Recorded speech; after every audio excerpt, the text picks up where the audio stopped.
ஜீ Tamil news நேயர்களுக்கு வணக்கம். விவாத மன்றம் நிகழ்ச்சிக்கு உங்களை வரவேற்கிறேன். இன்றைய விவாத மன்றத்தினுடைய தலைப்பு இந்திய விமான நிலையங்களில் பயணம் செய்ய ஹிந்தி அவசியமா என்ற தலைப்பில் இருக்கிறது.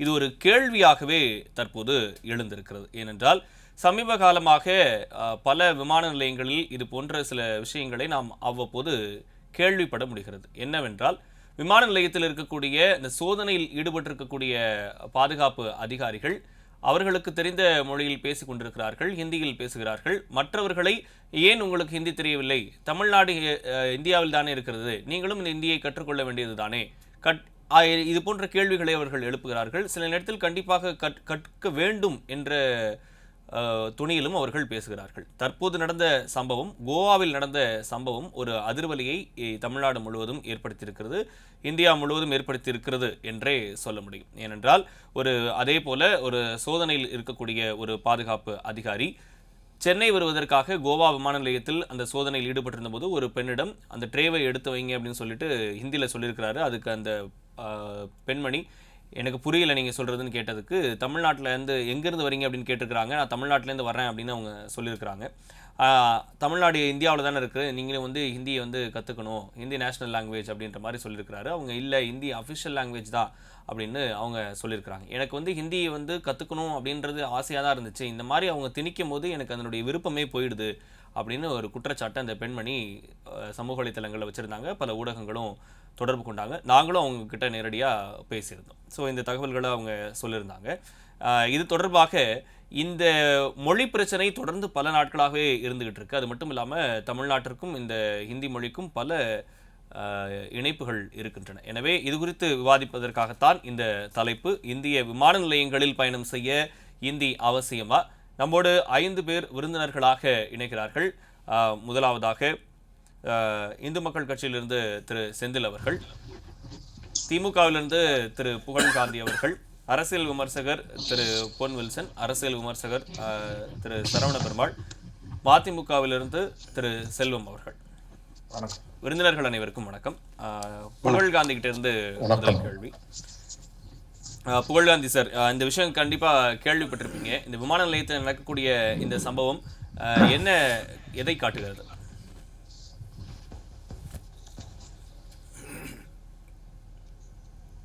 சார், உங்க ஆடியோ மியூட்ல இருக்கு, மியூட்ல இருந்து எடுத்துட்டு பேசலாம். அதாவது இது ஒரு சிஸ்டமேட்டிக் பேட்டர்ன் சொல்லலாம். அதுலயும் பாத்தீங்கன்னா குறிப்பா 2014 பாரதிய ஜனதா ஆட்சிக்கு வந்த பிறகு ஹிந்தி திணிப்பு என்பது மிக மிக மிக கடுமையாக நடந்து கொண்டு வருகிறது. இப்போ அதுக்கு எடுத்துக்காட்ட நம்ம சொல்லணும்னா 2022 குறிப்பா சொல்லணும்னா முதல்ல இந்த உயர்நிலை கல்விக்கூடங்கள் அப்படின்னு சொல்லக்கூடிய இந்த ஐஐடிஸ், எய்ம்ஸ் இங்கெல்லாம் ஹிந்தி மீடியம் படிக்கலாம் அப்படின்னு சொல்லிட்டு ஒரு சர்க்குலர் இஷ்யூ பண்ணாங்க. அதற்கு நாடு முழுவதுமான எதிர்ப்பு வந்தது. இப்போ அதுக்கு எப்படி அதை நியாயப்படுத்துறாங்கன்னு சொல்லியாச்சுன்னா, ஹிந்தி மாநிலங்களில் இருக்கக்கூடிய இந்த ஐஐடிஸ், ஐஐஎம்ஸ் அது மட்டும்தான் ஹிந்தி மீடியம். தமிழ்நாட்டில் இருக்கக்கூடியதோ அல்லது ஹிந்தி பேசாத மாநிலங்களில் இருக்கக்கூடிய மாநிலங்கள்ல உள்ள ஐஐடிஸ், எய்ம்ஸுக்கு அந்த ஹிந்தி மீடியம் தேவையில்லை. அதனால இது எப்படி ஹிந்தி திணிப்பாக முடியும், அந்த ஹிந்தி மாநிலத்தில் உள்ளவங்க தானே படிக்க போவாங்க அப்படின்னு அதை நியாயப்படுத்துறாங்க. ஆனா உண்மையில இந்த பேட்டர்ன் பாத்தீங்கன்னா இன்னைக்கு எந்த ஒரு மாணவனுக்கும், அதாவது அது ஹிந்தி மாநிலத்தில் ஹிந்தி பேசக்கூடிய மாணவனாக இருந்தாலும் சரி, ஹிந்தி பேசாத மாணவர்களாக இருந்தாலும் சரி, ஒரு 8வது வகுப்பின் முதலே அவங்க தயாரிக்கக்கூடியது இந்த எய்ம்ஸ்ல அட்மிஷன் வாங்கணும், இல்லைன்னு சொல்லி ஐஐடியில் அட்மிஷன் வாங்கணுங்கிறதா. அதிலும் குறிப்பா இந்த ஹிந்தி பேசாத மாநிலங்கள் அப்படின்னு சொல்லக்கூடிய இந்த தமிழ்நாடு, கேரளா, கர்நாடகா, ஆந்திரா இங்க இருந்துதான் பெருவாரியான மாணவர்கள் இந்த இன்ஸ்டிடியூஷன்ஸ்க்கு எல்லாம் படிக்க போறாங்க.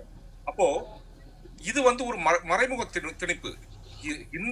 ஹிந்தி பேசப்படுகிற மாநிலங்களில் இருக்கின்ற ஐஐடிஸ், எய்ம்ஸுக்கெல்லாம் ஹிந்தி கட்டாயம் அப்படின்னு சொல்றாங்க. எந்த ஒரு மாணவனும் அவங்களுக்கு எந்த ஐஐடியில் அட்மிஷன் கிடைக்கும், கான்பூர்ல இருக்கக்கூடிய ஐஐடியில் அட்மிஷன் கிடைக்குமா, காரக்பூர்ல இருக்கக்கூடிய ஐஐடியில் அட்மிஷன் கிடைக்குமா அப்படிங்கிறது தெரியாது. அப்போ எந்த ஒரு மாணவனாக இருந்தாலும் சரி, அது ஹிந்தி பேசுகிற மாநிலத்தில் இருந்து வருகிற மாணவனாக இருந்தாலும் சரி, ஹிந்தி பேசாத மாநிலத்தில் இருந்து வருகிற மாணவராக இருந்தாலும் சரி, ஹிந்தி படிக்க வேண்டிய கட்டாயத்துக்கு ஆளாக்கப்படுறாங்க. இது ஒரு பெரும் அதிர்வலை, எதிர்ப்பை கிளப்பியது. அதுக்கப்புறம் அதை இம்ப்ளிமெண்ட் பண்ணாம விட்டாங்க. அதே மாதிரி தான் பாத்தீங்கன்னா இப்ப ரீசெண்டா ஒரு இது கிரிமினல் லா அமெண்ட்மெண்ட், அதாவது கிரிமினல் சட்டங்கள் இதெல்லாம் நாங்க அமல்படுத்தணும்னு சொல்லிட்டு கிட்டத்தட்ட 3 சட்டங்கள் கொண்டு வந்தாங்க. அந்த 3 சட்டங்களையுமே என்ன பண்ணாங்கன்னு சொல்லிச்சுன்னா ஹிந்தி, சமஸ்கிருதம் இந்த இந்த மொழிகளில் உள்ள பேர்களை வைத்து கொண்டு வந்தாங்க. எடுத்துக்காட்டாக பாரதிய நியாய சபை, பாரதிய நாகரிக சுரக்ஷா, பாரதிய சிக்ஷா எடுத்து கொண்டு வந்தாங்க. அப்பவும் என்ன கேட்டாங்க, இதெல்லாம் வந்து சட்டங்கள் தானே, இந்த சட்டங்களோட பேர்களும் அல்லது சட்டங்கள் வந்து ஹிந்தில இருந்து என்ன வந்துட போகுது, எப்படி வந்து இது வந்து ஒரு ஹிந்தி திணிப்பாக முடிஞ்சு ரொம்ப ஜாயப்படுத்த ட்ரை பண்ணாங்க. ஆனா இன்னைக்கு பாத்தீங்கன்னா சென்னை உயர்நீதிமன்றம் போன்ற உயர்நீதிமன்றங்களிலும் மற்ற உயர்நீதிமன்றங்களிலும் வழக்காடு மொழியாக அந்த பிராந்திய மொழிகளை ஆக்க வேண்டும் என்பது நீண்ட நாளைய கோரிக்கை. இப்போ ஒரு மனிதனுடைய அடிப்படை என்பது என்னது? ஒரு மனிதனுடைய அடிப்படை என்பதை சட்டத்தை அறிந்து கொள்வது. அப்போ சட்டத்தை அறிந்து கொள்ளவில்லை என்றால் ஒரு மனிதனுக்கு அவனுக்கு என்ன உரிமைகள் இருக்கின்றது, என்ன கடமைகள் இருக்கின்றது என்பது தெரியாமல் போயிடும். அப்போ அந்த சட்டத்தை கண்டிப்பாக படித்தாக வேண்டும். அப்ப ஹிந்தியில சட்டத்தை நீங்க ஏற்றிட்டீங்கன்னா கண்டிப்பா இந்தியாவில் உள்ள ஒவ்வொரு குடிமகனும் ஹிந்தியை படித்தே தீர வேண்டும். ஏன்னா ஹிந்தி படித்தது சட்டம் தெரியும். அப்ப இதையும் ஒரு மறைமுகமா கொண்டு பார்த்தாங்க. இதுக்கும் ஒரு பெரும் எதிர்ப்பு கிளம்பியது. அதே போலதான் இந்த ஏர்போர்ட் எல்லாம், ஏன்னா இந்த ஏர்போர்ட் எல்லாம் பாத்தீங்கன்னா மேக்சிமம் ஏர்போர்ட்ல உள்ள சிஏஎஸ்எஃப் அல்லது அந்த ப்ரொடெக்ட் பண்றதெல்லாம் பார்த்தாச்சுன்னா ஏர் டிராவல் யார் பண்றாங்க? ஏர் டிராவல் அல்லது வந்து மத்திய பிரதேசல உள்ளவர்களோ அல்லது பீகார்ல உள்ளவர்களோ ஏர் டிராவல் விமானத்தில் பயணிப்பதில்லை. அவங்க எல்லாம் பயணிப்பது வந்து ட்ரெயின்ல. மேக்சிமம் உத்தரப்பிரதேசல இருந்தோ அல்ல மத்திய பிரதேசல இருந்தோ அவங்க வரக்கூடியது வந்து தமிழ்நாட்டுக்கு வந்து ட்ரெயின்ல வராங்க அல்லது கேரளாவுக்கு ட்ரெயின்ல போறாங்க. ஆனா தமிழ்நாட்டில் ஒருவரும் அல்லது கேரளாவில் உள்ள ஒருவரும் தான் வட மாநிலங்களுக்கு வேலைக்காகவோ அல்லது பிசினஸுக்காக என்ன பண்றாங்க, பிசினஸ் பண்றதுக்காக விமானங்களில் போறார்கள். ஏன்னா வசதி படைத்தவர்கள் இருக்கிறதும் வசதியான மாநிலங்கள் வளர்ச்சியடைந்த மாநிலங்கள் என்பதும் தமிழ்நாடு, கேரளம் போன்ற மாநிலங்கள். அப்போ இதுல சிஎஸ்எஃப் போட்டு நான் இவங்களை இன்சல்ட் பண்ணியாச்சுன்னா இவங்களுக்கு அந்த பிசினஸ் பண்ணக்கூடிய மென்டாலிட்டியே வந்து அந்த ஒரு நோக்கமே இல்லாமல் போயிடும். அரசாங்கம் வந்து செய்து கொண்டு வருகிறது. ஏன்னா பாரதிய ஜனதாவை பொறுத்த வரைக்கும் எப்படியாவது ஹிந்தியை திணித்து விட வேண்டும். ஏன்னா ஹிந்தியை திணிக்கின்ற மூலமாக அவர்களுக்கு என்ன பண்றாங்க, அவர்களுக்கு பிரித்தாளுகின்ற சக்தி கிடைக்கும். இன்னைக்கு பாரதிய ஜனதாவால ஏன் தமிழ்நாட்டுக்குள்ள இன்னைக்கு வந்து காலடி அடித்து வைக்க முடியவில்லை அப்படின்னு பார்க்கும்போது பல விஷயங்கள் நம்ம பேசலாம். அதுல வந்து குறிப்பாக ஒரு முக்கியமான விஷயம் சொல்றது வந்து ஹிந்தி மொழி. ஏன்னா இங்க வந்து ஒரு பிரதமர் நரேந்திர மோடி அவர்களோ அல்லது உள்துறை அமைச்சர் அமித்ஷா அவர்களோ வந்து தமிழ்நாட்டுல வந்து ஒரு பொதுக்கூட்டம் பேசுறாங்கன்னு சொல்லி வச்சுன்னா அவங்களை வந்து ஏதோ வந்து வேத்து கிரகத்துல இருந்து வந்து பாக்குற மனிதரை பார்க்க மாதிரி தான் பார்த்துட்டு இருக்காங்க. ஏன்னா இங்க நம்ம வந்து ஹிந்தியில கான்சென்ட்ரேட் பண்ணல, அவங்களுக்கு வந்து ஹிந்தி மட்டும் தான் தெரியும். அப்போ ஹிந்தி அந்த லிங்க் லாங்குவேஜா இருந்தா மட்டும்தான் பாரதிய ஜனதாவால் தமிழ்நாட்டிற்குள் ஓரளவுக்கு ஊடுருவ முடியும் அப்படின்னு நம்புறாங்க. அதன் அடிப்படையில் தான் ஒவ்வொரு விஷயமாட்டி ஹிந்தியை வந்து எப்படி சிஸ்டமேட்டிக்கா திணிக்கலாம் அப்படின்னு சொல்லி திணித்து கொண்டே வருகின்றார்கள்.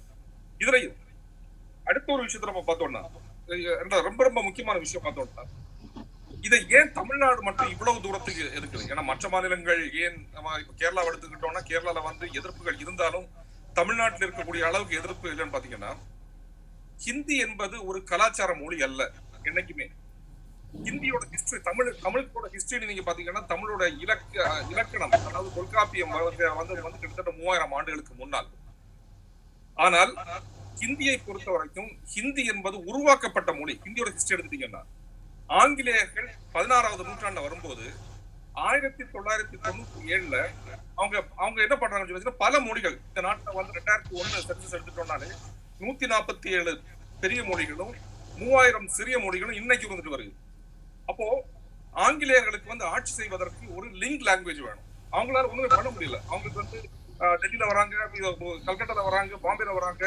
இந்த சபர்ஸ் எல்லாம் பாத்தீங்கன்னா பல மொழிகள், கரிபொலி, பாலி, மகதி, ஆவாதி இப்படின்னு பல மொழிகள்ல மக்கள் பேசிக் கொண்டிருக்கிறார்களே தவிர பல மொழிகள், பல கலாச்சாரங்கள். இந்து மதம்னு அன்னைக்கு எதுவுமே கிடையாது. அன்னைக்கு வந்து ஹிந்து மதம்னு அந்த வேர்டு, அதாவது ஹிந்துயிசம் அப்படிங்கிற வேர்டை வந்து காயின் பண்ணது வந்து 18ஆம் நூற்றாண்டுல வந்து திரு ராஜாராமன் வந்து ஆரிய சமாஜத்தை சேர்ந்தவர். அதுக்கு முன்னாடி இருந்தது எல்லாமே வந்து சைவம், வைணவம் தான். அதுக்கு முன்னாடி கிடையாது. அப்போ ஆங்கிலேயர்களுக்கு ஒன்றும் பண்ண முடியல. இப்போ இந்த மொழியை பயன்படுத்தி அவங்க வந்து கட்சியை வந்து வளர்க்கணும் அப்படின்ற நோக்கத்துல செயல்படுறது தான் அவங்களுடைய பார்வையா இருக்கு, அப்படித்தானே? கண்டிப்பாக. அதுக்குதான் அந்த ஆங்கிலேயர்களோட எக்ஸாம்பிள் நான் எடுத்துட்டு வரேன். எனக்கு 2 நிமிஷம் டைம் கொடுங்க.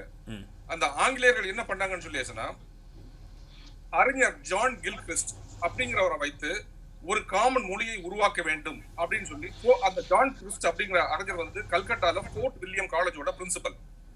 அவர் என்ன பண்றாரு, பல அறிஞர்களை கொண்டு வந்து அந்த ஃபோர்ட் வில்லியம் காலேஜ்ல வந்து மொழியை எழுதுறாரு, மொழியோட இலக்கணத்தை எழுதுறாரு. அப்போ ஹிந்தி மொழியினுடைய இலக்கணத்தை முதல் எழுதியவர் அவர் 1787ல. அது எப்படி எழுதுறாங்கன்னா கரிபொலி அப்படிங்கிற டைலக்ட் எடுத்து அந்த டைரக்ட் சான்ஸ்கிரிட்ட சேர்த்து கரிபொலியும் சான்ஸ்கிரிட்டையும் சேர்த்து இப்படி ஹிந்தியை கொண்டு வராங்க. அப்போ ஹிந்தி எல்லாம் பேசக்கூடியவர்கள் ஹிந்துக்கள். அதே மாதிரி உருதை எழுதுறாங்க. உருதை எப்படி கொண்டு வராங்கன்னு சொல்லியாச்சுன்னா அரபிக்கையும் பெர்சியனையும் ஹிந்தியும் சேர்க்கிறாங்க. இதெல்லாம் எழுதப்பட்ட மொழிகள். உருதுவும் எழுதப்பட்ட மொழி, ஹிந்தியும் எழுதப்பட்ட மொழி. இது எதுக்காக பண்ணாங்கன்னு சொல்லியாச்சுன்னா அப்போ ஆங்கிலேயர்கள் ரொம்ப சிம்பிளா பிரித்தாடலாம். ஹிந்தி பேசக்கூடியவங்க எல்லாம் ஹிந்துக்கள், உருது பேசக்கூடியவங்க இஸ்லாமியர்கள் அப்படின்னு பிரித்தாண்டு அவங்களுக்குள்ள சட்டை மூட்டி அவங்களுக்கு ஆட்சி செய்யறாங்க. இன்னைக்கும் பாத்தீங்கன்னா கல்கட்டால வந்து ரைட்டர்ஸ் பில்டிங் இருக்கு. அந்த ரைட்டர்ஸ் பில்டிங் பேர் வந்தது இந்த மொழிகளை எழுதிய காரணத்தினால். அந்த பில்டிங் வச்சு இந்த மொழியத்தை அறிஞர் எழுதுறாரு. அப்போ இதைத்தான் இன்னைக்கு வந்து பாரதிய ஜனதா மிக மிக கடுமையாக ட்ரை பண்ணிட்டு இருக்காங்க. எப்படியாவது ஹிந்தியை கொண்டு வந்தாச்சுன்னா ஹிந்தி பேசக்கூடியவங்க ஹிந்தி, ஹிந்து, ஹிந்துத்துவா, உருது பேசக்கூடியவங்க இஸ்லாமியர்கள் அப்படின்னு அவங்க பிரிக்க முடியும். பிரித்தால் அரசியல் செய்ய முடியும். இதுதான் பாரதிய ஜனதாவின் நோக்கமே. சரி, நான் வரேன் உங்ககிட்ட. செந்தில் அவர் ஒரு பெரிய குற்றச்சாட்டை வந்து முன் வச்சிருக்கிறாரு. இந்த நிகழ்வை வந்து எப்படி பார்க்குறீங்க? அதாவது இந்தி அவர் எந்த தொனியில் சொன்னார்னு அவங்க சொல்லதை பார்க்கும்போது உண்மையிலே தமிழ்நாட்டில் தானே, இந்தியா வந்து தமிழ்நாட்டில் தானே இருக்குது, ஹிந்தி படிங்களேன் அப்படின்னு அவர் எந்த தொனியில் வேணாலும் சொல்லியிருக்கலாம். அது வந்து நம்ம காதுக்கு வரும்போது அது எப்படி திரிஞ்சு வேணாலும் வந்திருக்கலாம். ஆனால் அந்த பெண்மணி சொல்கிறத கேட்கும்போதும் பார்க்கும்போதும் இருந்துச்சு. அதே ஏர்போர்ட்டில் அங்கே எல்லோரும் ஹிந்தி பேசுகிறாங்க அப்படின்றது எனக்கும் தெரியும். நான் ட்ராவல் பண்ணியிருக்கிறேன் அந்த இடத்துல. ஸோ அப்படி இருக்கும்போது அது அந்த பாதுகாப்பு படை வீரரோட வேலையே கிடையாது. முதல்ல ஏன் அந்த மாதிரியான பார்வை வந்து அவங்களுக்கு இருக்குது? தமிழ்நாட்டிலேருந்து வந்தாலும் கூட இந்தியாவில் இருக்கிறவங்க எல்லாரும் ஹிந்தி பேசணும் அப்படின்றது இந்த பாதுகாப்பு படை வீரர்களுக்கு ஏன் இருக்கணும்? அதாவது இந்த இந்திய நாட்டில் வேற்றுமையில் ஒற்றுமையாக இருக்கின்ற இந்த இந்திய நாட்டில் பல்வேறு மொழிகள் இந்த நாட்டில் இருக்குது. தமிழ் மொழி இருப்பது போல ஒவ்வொரு மாநிலத்திற்கென்று ஒரு மொழி இருக்கின்றது. இப்போ நாம் வந்து எந்த மாநிலத்திலையும் இப்போ நீங்கள் பார்த்தீங்கன்னா கேரளாவாக இருக்கட்டும் அல்லது கர்நாடகாவாக இருக்கட்டும், இப்படி எல்லா மாநிலங்களிலும் இது மாதிரியான மொழி எதிர்ப்பு அரசியல் என்பது எங்கு பார்த்தாலும் இந்த அளவுக்கு இருக்காது. தமிழ்நாட்டில் மட்டும்தான் குறிப்பாக இந்த திராவிட முன்னேற்ற கழகத்திற்கான ஒரு அடிப்படை மக்களை பிளவுபடுத்துவதற்கு பயன்படுத்துகின்ற ஒரு துருப்பு சீட்டு எது என்று சொன்னால் இந்தி எதிர்ப்பு என்கின்ற நிலையை ஆரம்பத்தில் எடுத்துத்தான் திமுக இந்த தமிழ்நாட்டுக்குள் வந்தது. எனவே தான் இவர்கள் இந்த மக்கள் மத்தியிலும் என்ன உருவாக்க நினைக்கிறார்கள் என்று சொன்னால் இந்தி என்கின்ற அந்த மொழியின் மீது ஒரு மிகப்பெரிய எதிர்ப்பை உருவாக்க வேண்டும். இந்தி என்கின்ற மொழியை தமிழகத்தில் பெரும்பாலான மக்கள் கற்றுக்கொள்ள கூடாது. அப்படி கற்றுக்கொண்டு விட்டார்கள் என்று சொன்னால் இந்த நாடு முழுக்க இருக்கக்கூடிய மற்ற மாநிலங்களினுடைய அல்லது மத்தியில் இருக்கக்கூடிய அந்த நிலவரங்கள் எல்லாம் தமிழகத்திலே முழுமையாக புரிந்து கொள்வார்கள். இப்படி மாநிலத்தில் இருக்கக்கூடிய தமிழன் புரிந்து கொண்டு விட்டான் என்று சொன்னால் அதன் மூலமாக இவர்கள் செய்கின்ற இந்த தமிழ்நாட்டில் பண்ணுகின்ற இனவெறி அரசியல் இதிலிருந்து தமிழன் விடுபட்டு விடுவான் என்கின்ற அச்சத்தின் காரணமாகத்தான் இவர்கள் இதை அரசியலாக்கி கொண்டிருக்கின்றார்கள். ஆனால் தமிழ் மொழியை இந்த திராவிட முன்னேற்ற கழகமோ திராவிடர் இயக்கங்களோ வளர்க்கவில்லை. சைவமாக இருக்கட்டும், வைணவமாக இருக்கட்டும், இன்றைக்கு இந்து மதமாக சொல்லப்படுகின்ற இந்த இந்து மதத்தினுடைய வரலாறு தான் தமிழ் மொழியை வரலாறு சங்கம் வைத்து வளர்த்தது இந்து தர்மம். அதுதான் சைவம், அதுதான் தமிழ் மொழியை வளர்த்திருக்கின்றது. இவர்கள் வளர்க்கவில்லை. ஒன்று. இரண்டாவது, இந்தி மொழியை கற்க வேண்டுமா என்பது அவரவர் விருப்பம்தான். நான் அதில் மாற்று கருத்தே கிடையாது. ஆனால் இவர்கள் இந்த நாடு முழுக்க பார்த்தீங்கன்னா இப்போ கர்நாடகத்தில் அல்லது பாண்டிச்சேரியில் பார்த்தீங்கன்னா 3 மொழிகளை கற்றுக்கொள்ளலாம் என்பதற்கான வாய்ப்புகளை தந்து கொண்டிருக்கின்றது அந்த மாநில அரசாங்கம். இந்த அரசாங்கம் என்ன செய்யலாம்? ஆங்கிலம் கற்குவதற்கு இங்கே வந்து என்ன பண்ணுறாங்க? இந்த இருமொழி கொள்கையை இவர்கள் பின்பற்றுகின்றார்கள். ஒன்று தமிழ், நம்முடைய தாய்மொழி, நம் மாநிலத்தினுடைய மொழி. இரண்டாவது ஆங்கிலம். மூன்றாவதாக இந்தி மொழியோ அல்லது வேற்று ஒரு மொழியோ கற்றுக்கொள்ளலாம். எனவே மும்மொழி கல்வி திட்டத்தை இந்த மாநிலத்திலே அமுல்படுத்துவதே என்ன உங்களுக்கு அச்சம்? பாண்டிச்சேரியிலும் கர்நாடகத்திலையும் அப்ப கன்னடம் அழிந்து விட்டதா? அப்ப இவர்களுடைய நோக்கம் என்னவென்று சொன்னால் இந்த தமிழனை தனியாக வைத்துக் கொள்ள வேண்டும், தமிழன் மற்றவர்களோடு மிகப்பெரிய தொடர்புகளுக்குள் போய்விடக் கூடாது என்ற நோக்கத்தில் தான் இவர்கள் அரசியல் செய்கிறார்கள். இப்ப நாம இந்த CISFக்கு வருவோம். இப்ப அங்க 2 பேருக்குள்ள நடந்த விஷயங்கள் என்பது ஒரு யதார்த்தமான ஒரு விஷயம். அவங்க வந்து லக்கேஜை நகர்த்தி வைக்கிறதுக்காக அவர் சொல்றாரு, இந்த மாவன் வந்து என்ன சொல்றீங்க சொல்லுங்க எனக்கு புரியலன்னு சொல்றாங்க. அவர் வந்து நான் சொல்றது உனக்கு புரியலைங்களான்னு சொல்லி அதுக்கப்புறமா இங்கிலீஷ்ல பேசியிருக்காங்கன்ற மாதிரி தான் அவங்களோட பதிவுகள் இருந்துச்சு. அப்ப ஆங்கிலத்தில் சொல்லும்போது பேசுனது இங்கிலீஷ்ல பேசியிருக்காங்க, ஆனா என்ன விஷயம் பேசியிருக்காங்கன்றது வந்து அதாவது ஆங்கிலத்துல சொல்லியிருக்கிறது என்னன்னா, இந்த மாதிரி லக்கேஜ் எடுத்து வைக்கிறேன்னு நீங்க வந்து எங்க இருந்து வரீங்கன்னு கேட்கும்போது தமிழ்நாட்டுல இருந்து வரேன், அப்ப உங்களுக்கு ஹிந்தி தெரியாதாங்கிறது வந்து ஒரு சாதாரணமாக அவங்களுடைய பார்வையில இருந்து பார்க்கணும். இப்ப CISFனா ஏதோ ஒரு மாநிலத்திலிருந்து வந்திருப்பார். அவர் என்ன நினைப்பார்னா, இந்தி என்பது எல்லோரும் இந்த இந்தியா முழுக்க ஒரு பொதுவாக இணைக்கக்கூடிய ஒரு மொழியாக, அலுவல் மொழியாக இருக்கக்கூடிய ஒரு மொழி. இப்ப நாம எங்கு போனாலும் எந்த மாநிலத்துல போனாலும் இந்தியிலே எழுதப்பட்டிருக்கும் உறுதியாக. நம்ம இப்ப இது கர்நாடகா பண்ணா அங்க தமிழ் எதிர்பார்க்க முடியல. ரைட் தான். இல்ல நான் சொல்றேன் என்னன்னா, தமிழ்நாட்டுல இருந்து ஒரு போலீஸ், தமிழ்நாட்டுல இருந்து ஒரு IAS ஆபீசரோ இல்ல ஒரு IRS ஆபீசரோ ஒரு இடத்துல யாராவது இருக்கும்போது அவங்க வந்து அப்படி நினைச்சுக்கிட்டா அதை நீங்க அக்செப்ட் பண்ணிப்பீங்களா? இங்க தமிழ் தெரியலையா அவங்களுக்கு அப்படின்னு நினைச்சுக்க முடியுமா? இல்ல நீங்க சொல்றீங்கல்ல அவருக்கு இந்த மாதிரி ஒரு பார்வை இருக்குன்னு சொல்றீங்க, அப்ப நம்ம ஆபீசர்ஸ் யாராவது போனாங்கன்னா, நம்ம தமிழ்நாட்டில் போனாங்கன்னா என்ன இங்க தமிழ் தெரியலையா இருக்கும் அப்படின்னு நினைப்பாங்களா? அதாவது தமிழ்நாட்டில் இருக்கக்கூடியவருக்கு தமிழ் தெரியலனா, தமிழ்நாட்டில் இருக்கக்கூடிய தமிழ் மாநிலத்தை சார்ந்தவருக்கு தமிழ் தெரியவில்லை என்று சொன்னால் நாம கேட்போம்ல, என்ன தமிழ்நாட்டுக்காரன் தான் நீங்க உங்களுக்கு தமிழ் தெரியலையா? இப்ப புரியுது. இப்ப நீங்க சொல்றது வருது என்னன்னா, மறுபடியும் அதான் சொல்ல வரீங்க. இப்ப இந்தியா முழுக்க ஹிந்தி தான் பேசுறதா நீங்க சொல்ல வரீங்க. நீ இப்ப இந்தியன் தானே, உனக்கு ஹிந்தி தெரியலையே அப்படின்னு கேக்குற மாதிரி இருக்குன்னு சொல்றீங்க. அப்படிப்பட்ட பார்வை அவங்களுக்கு ஏன் இருக்குன்னு சார் புகழ்வந்தி சார் ஒரு நிமிஷம் அவர் பேசி முடிச்சிட்டு உங்க ஆடியோ கொஞ்சம் டவுன்ல இருக்கு, ஒரே நிமிஷம். அப்படி ஏன் அவருடைய பார்வை இருக்கு என்று சொன்னால், இந்த நாட்டினுடைய அலுவல் மொழியாக நாம் வந்து தேசிய மொழியாக எந்த மொழியும் நாம வந்து என்ன பண்ணல வரையறுக்கல. ஆனால் அலுவல் மொழி என்று சொன்னால் நம்முடைய எந்த மாநிலத்துக்கு சென்றாலும், நாம் இப்போ ஏர்போர்ட் போறோம், ரயில்வே ஸ்டேஷன் போறோம், இப்படி எந்த இடத்துக்கு போனாலும் அங்க என்ன இருக்கும்? இந்தியில இருக்கும், ஆங்கிலத்துல இருக்கும். இந்த 2 தான் இணைப்புக்கான மொழி, அலுவல் மொழியாக இருந்து கொண்டிருக்கிறது இந்த இந்திய நாட்டுல. அப்ப இந்த நாட்டில் இருக்கக்கூடிய மக்கள் எல்லோரும் இந்த இணைப்பு மொழியை தெரிந்து கொண்டு வைப்பது என்பது ஒரு யதார்த்தமாக அது ஒரு விஷயம் தான். அதுல ஒண்ணும் பெரிய தப்பு கிடையாது. ஹிந்தி கத்துக்கிட்டா என்ன தப்பா? அப்ப நீங்க தப்புன்னு யாருமே சொல்லல. இப்ப அதுதான் சொல்றேன், என்ன தப்பு தப்புன்னு யாரும் சொல்ல, திமுகவும் அப்படி சொல்லல. மும்மொழி கல்வி திட்டத்தை ஏன் கொண்டு வரவில்லை? நீங்க தப்பு இல்லைன்னா இப்ப வாய்ப்பு கொடுக்க மாட்டோம், ஆனா கத்துக்கிட்டோம். இது என்ன நியாயம்? நீங்கள் ஏங்க கர்நாடகத்திலேயே கேரளாவில் அப்ப மலையாளம் அழிந்து விட்டதா? கம்யூனிஸ்டுகளுக்கு வந்து மலையாளத்தின் மீது அக்கறை இல்லையா? 3 மொழியை கற்றுக்கொள்ளலாம் என்கின்ற வாய்ப்பை அரசு பள்ளியில் இருக்கக்கூடிய அந்த மாணவர்களுக்கு 3வது மொழியை கற்றுக் கொடுப்பதற்கான வாய்ப்பை அவர்கள் தருகிறார்கள். அப்ப தமிழ்நாட்டுக்குள்ள உங்களுக்கு என்ன பயம்? அப்ப நீங்க ஏன் இருமொழி கொள்கையை வந்து கண்டிப்பாக்கி வச்சிருக்கீங்க? ஏன் வந்து அந்த CISF வீரர் வந்து அவருடைய பார்வையிலிருந்து இப்ப அவருக்கு சொல்லப்பட்டிருக்கக்கூடிய கல்வி அப்படின்றது ஹிந்தி தான் வந்து தேசிய மொழி அப்படின்னு சொல்லப்பட்டிருக்க மாதிரி தானே இருந்துச்சு. அவர் வந்து அவங்க கிட்ட என்ன ஆர்கியூ பண்ணியிருக்காரு அப்படின்னா, அது வந்து அஃபிஷியல் லாங்குவேஜ் எல்லாம் கிடையாது, ஹிந்தி தான் நேஷனல் லாங்குவேஜ் அப்படின்னு சொல்லியிருக்காரு. அப்போ அவர் கத்துக்கிட்ட கல்வி தப்புன்னு சொல்றீங்களா? அதாவது அவர் சொன்னதாக இவங்க சொல்றாங்க, சொன்னது என்னன்றது யாருக்கும் தெரியாது. ஏன்னா அவங்க கூகுள்ல எடுத்து காமிச்சிருக்கேன் வரைக்கும் சொல்லியிருக்காங்க. நீங்க வந்து இது இவங்க சொல்றது, நீங்க இவங்க ஒரு தரப்பு தான் சொல்லியிருக்காங்க, அதை தான் நம்ம விவாதமே பண்ணிட்டு இருக்கோம். இப்ப அவருடைய தரப்புல இருந்து எந்த விவாதமோ அல்லது அவர் கருத்தோ எதுவும் நமக்கு தெரியாது. எனவே அது தெரியாத விஷயங்களை நம்ம அதிகமா போக வேண்டியதில்லை. ஆனால் இவங்க சொன்னதுல வச்சு நம்ம சில விஷயங்களை பேசலாம். அவரை பொறுத்த வரைக்கும் அவர் இந்த மாதிரி சொல்றது என்பது ஒரு யதார்த்தமான விஷயம் தான். நான் என்னன்னா, இதை தாண்டி இதை அரசியலாக்கக்கூடிய வேலையே இந்த மற்ற மாநிலங்கள்ல எல்லாம் இந்த பிரச்சனை நடக்கலையே, ஏன் தமிழ்நாட்டுக்குள்ள மட்டும் இந்த இந்தியை வைத்துக் கொண்டு அரசியல் செய்து கொண்டிருக்கின்றீர்கள்? இதை கடந்து இந்த தமிழனை விட மாட்டீங்களா நீங்க? இப்ப அவங்க சொல்லக்கூடியது ஏனுங்க, அப்படியெல்லாம் ஒண்ணும் கிடையாது. நீங்க ஒரு இல்ல யாரும் காயப்படுத்துறது. செல்வம் சார் வர நான் உங்கள்ட்ட முடிச்சிட்டு நான் சொல்றேன். அதாவது காயப்படுத்துறது அப்படிங்கறத கடந்து இதை நீங்க என்ன பண்றீங்கன்னா, இந்தி எதிர்ப்பு மனநிலைக்கு கொண்டு போக பாக்குறீங்க தமிழர்களை. அதுதான் தவறுங்கிறேன். அந்த நபர் தப்பு செய்தால் அந்த ஒரு தனிநபர், இப்ப தமிழ்நாட்டுக்குள்ள ஒரு தமிழன் தப்பு செய்து விட்டான், தமிழினம் தப்பு செய்து விட்டது, தமிழ் மொழி இப்படிப்பட்ட ஒரு நாகரிகம் இல்லாதவர்கள் வளர்த்து விட்டது என்று சொல்வீர்களா நீங்க?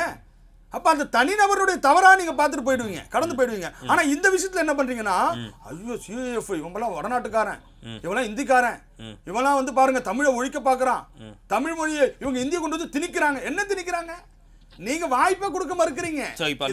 நேத்து நடந்த சம்பவம் ஒரு தனி மனிதன் தவறு அப்படின்னு சொல்லி தனி மனிதர்களுக்குள் நடந்த ஒரு நிகழ்வு. இதை நீங்க அரசியல் லாபத்திற்காக தமிழ்நாட்டுல திணிக்கிற வேலையை திமுகவும் மதிமுகவும் செஞ்சுட்டு இருக்கின்ற. சரி, ஓகே. பொன்வேல்சன் சார் வணக்கம் சார்.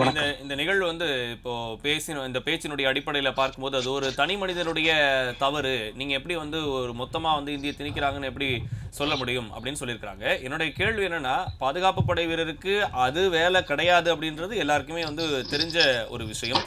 அவர் வந்து சோதனையிட்டு முறையா வந்து ஆங்கிலத்தில் வந்து பேசியிருக்கலாம். இணைப்பு மொழின்னு நீங்க இப்போ குறிப்பிடுற மாதிரி எல்லாருமே ஆங்கிலத்தில் வந்து அவங்களுக்கு சொல்லியிருக்கலாம்.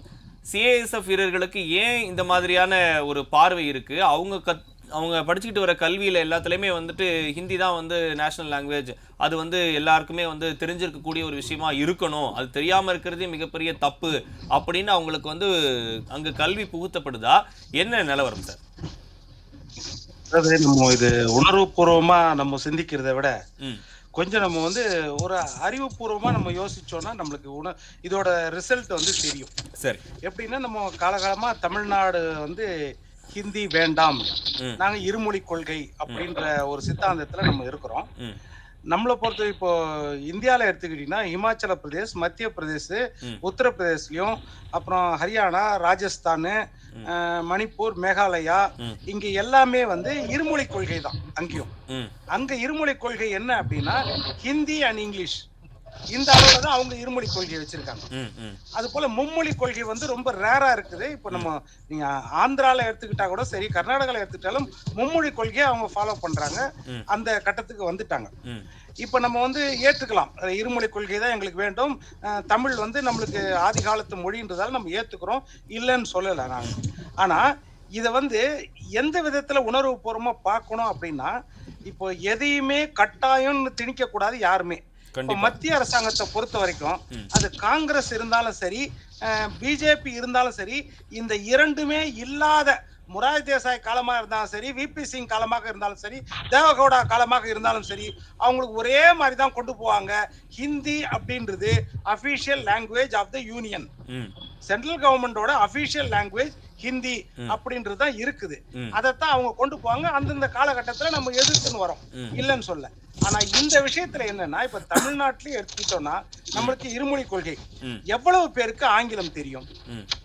நம்மள எவ்வளவு பேருக்கு ஆங்கிலம் தெரியும்? சரி, நம்மளும் எத்தனையோ பேர் ஹிந்தி பேசுறவங்க வந்தாலும் பஸ்ல கண்டக்டர் முதற்கொண்டு எல்லா இடத்துலயும் பாத்தீங்கன்னா அவங்களையும் நம்ம வந்து சாதாரணமா பேசிடுறோம். உனக்கு தமிழ் தெரியலையா, என் உயிரை வாங்குறியா, ஏன்பா நீ உயிரை வாங்குறேன்னு எத்தனையோ நம்ம ஊழியர்களை நம்ம பேசுறோம். வெறும் ஹிந்தி பேசுற ஊழியர்களை அதை அவங்க பெருசா எடுத்துக்கல. நம்மளும் யதார்த்தமா நம்ம பாக்குறோம். நம்ம கண்ணை மூடிட்டு இல்ல, எல்லா இடத்துலயும் நம்ம பாக்குறோம். கடையில போனாலும் பாக்குறோம், வங்கியில போனாலும் ஹிந்தி மட்டும் தெரிஞ்சவரை நம்ம திட்டதான் செய்யறோம், இல்லைன்னு சொல்ல. இதெல்லாம் நடக்கிறது தான். இது வந்து அங்க நடந்திருக்குது. இது போல சிஏ வந்து சென்ட்ரல் இண்டஸ்ட்ரியல் செக்யூரிட்டி ஃபோர்ஸ் உடைய ஒரு வீரர். இல்ல, நம்ம எனக்கு ஒரு சின்ன குறுக்கீடு சார். இதுல நம்ம வந்து இங்க தமிழ்நாட்டில் இருக்கிறவங்க வந்து திட்டுறாங்க, ஏதோ ஒரு வேலையில இந்திக்காரங்க வந்திருக்காங்கன்னு சொல்லி திட்டுறாங்க அப்படின்றது வந்து யதார்த்தமா நடக்குது அப்படின்னு சொல்றீங்க. ஆனா இங்க இருக்கக்கூடியவங்க எல்லாருமே வந்துட்டு திட்டம் மட்டும் தான் செய்யறாங்களே தவிர, நீ வந்து இங்கே தானே இருக்கிற, நீ தமிழும் கண்டிப்பாக தெரிஞ்சு வச்சிருக்கணும், இங்கே எப்படி உனக்கு தமிழ் தெரியாமல் இருக்கு அப்படின்னு நம்ம கேட்கறது ரொம்ப கம்மி தானே சார்? இல்ல, இதோட ரெண்டு அர்த்தம் என்னது? நம்ம அவங்கள இகழ்ந்தாலும் அதோடைய அர்த்தம் என்னது? இல்ல, நம்ம அதோடைய அர்த்தம் நம்ம கட்டாயப்படுத்தல சொல்ல வரேன்னா, இல்ல இப்போ அவங்க கட்டாயப்படுத்தி ஒரு படை வீரர் கட்டாயப்படுத்தி ஒரு சாஃப்ட்வேர் இன்ஜினியர் வந்து ஹிந்தி கத்துக்க போறது இல்ல. அவங்களுக்கு வந்து அங்க எப்படின்னா, அவங்க they are exposed only to Hindi. அவங்களுக்கு வேற எதுவுமே தெரியாது. அவங்களுடைய மாநிலங்கள்ல ஹிந்தி தான் வெறும் பரிச்சயம். அவங்க சின்ன வயசுல இருந்து அப்படி இருப்பாங்க. இப்ப நம்மளும் நம்முடைய பள்ளிகள்ல வந்து ஹிந்தி தான் இந்த தேசத்தின் அபிஷியல் லாங்குவேஜ் எங்க சொல்லி கொடுக்குறோமா? 6வதுல இருந்து 12வது வரைக்கும் நம்ம தமிழ் மொழியில படிக்கிறோம், இல்ல ஆங்கில வழியில கல்வியில படிக்கிறோம், மொழியிலையும் படிக்கிறோம், பாடத்திட்டங்களும் அந்த மொழியில இருக்குது. ஆனால் எங்கேயாவது ஒரு இடத்துல இந்த தேசத்தின் அபிஷியல் லாங்குவேஜ் வந்து அலுவல் மொழி வந்து ஹிந்தி தான் அப்படி நம்ம சொல்லி கொடுக்குறோம். அலுவல் மொழின்னு சொல்லி தரோம், தாய்மொழின்னு சொல்லி தரது இல்ல. இல்ல, அலுவல் மொழின்றதே சொல்லி தரல. நம்ம எங்கேயுமே சொல்லி தரல. இந்தியன்ற வார்த்தையை நம்ம பேச மாட்டோம். நம்ம பாடத்திட்டத்திலேயே அந்த மாதிரி எங்கேயுமே இருக்காது. ஆனா என்ன அப்படின்னா, இன்னொரு விஷயம் என்ன தெரியுமா சார்? அதாவது 17 ஆண்டுகள் மத்தியில ஆட்சியில இருந்தது நம்மளுடைய திராவிட முன்னேற்ற கழகம். இப்ப வந்து பிஜேபி வந்து மெஜாரிட்டி ஆட்சி. நீங்க வந்து பரிந்துரை பண்ண முடியும், அழுத்தம் கொடுக்க முடியும், முடிவு அவங்க தான் எடுக்கணும். ஆனால் ஆட்சியில் பங்கு கொடுத்து இந்தியாவின் தலையெழுத்தை நிர்ணயிக்கக்கூடிய, இந்தியாவின் மொழிகளின் தலையெழுத்தை நிர்ணயிக்கக்கூடிய இடத்தில் திராவிட முன்னேற்ற கழகம் இருந்துச்சு. நம்ம கட்சி அங்க இருந்துச்சு. அது பெருமை, நம்மளுக்கு பெருமை தான், அது இல்லைன்னு சொல்ல. 17 ஆண்டுகள் அங்க இருந்தோம்.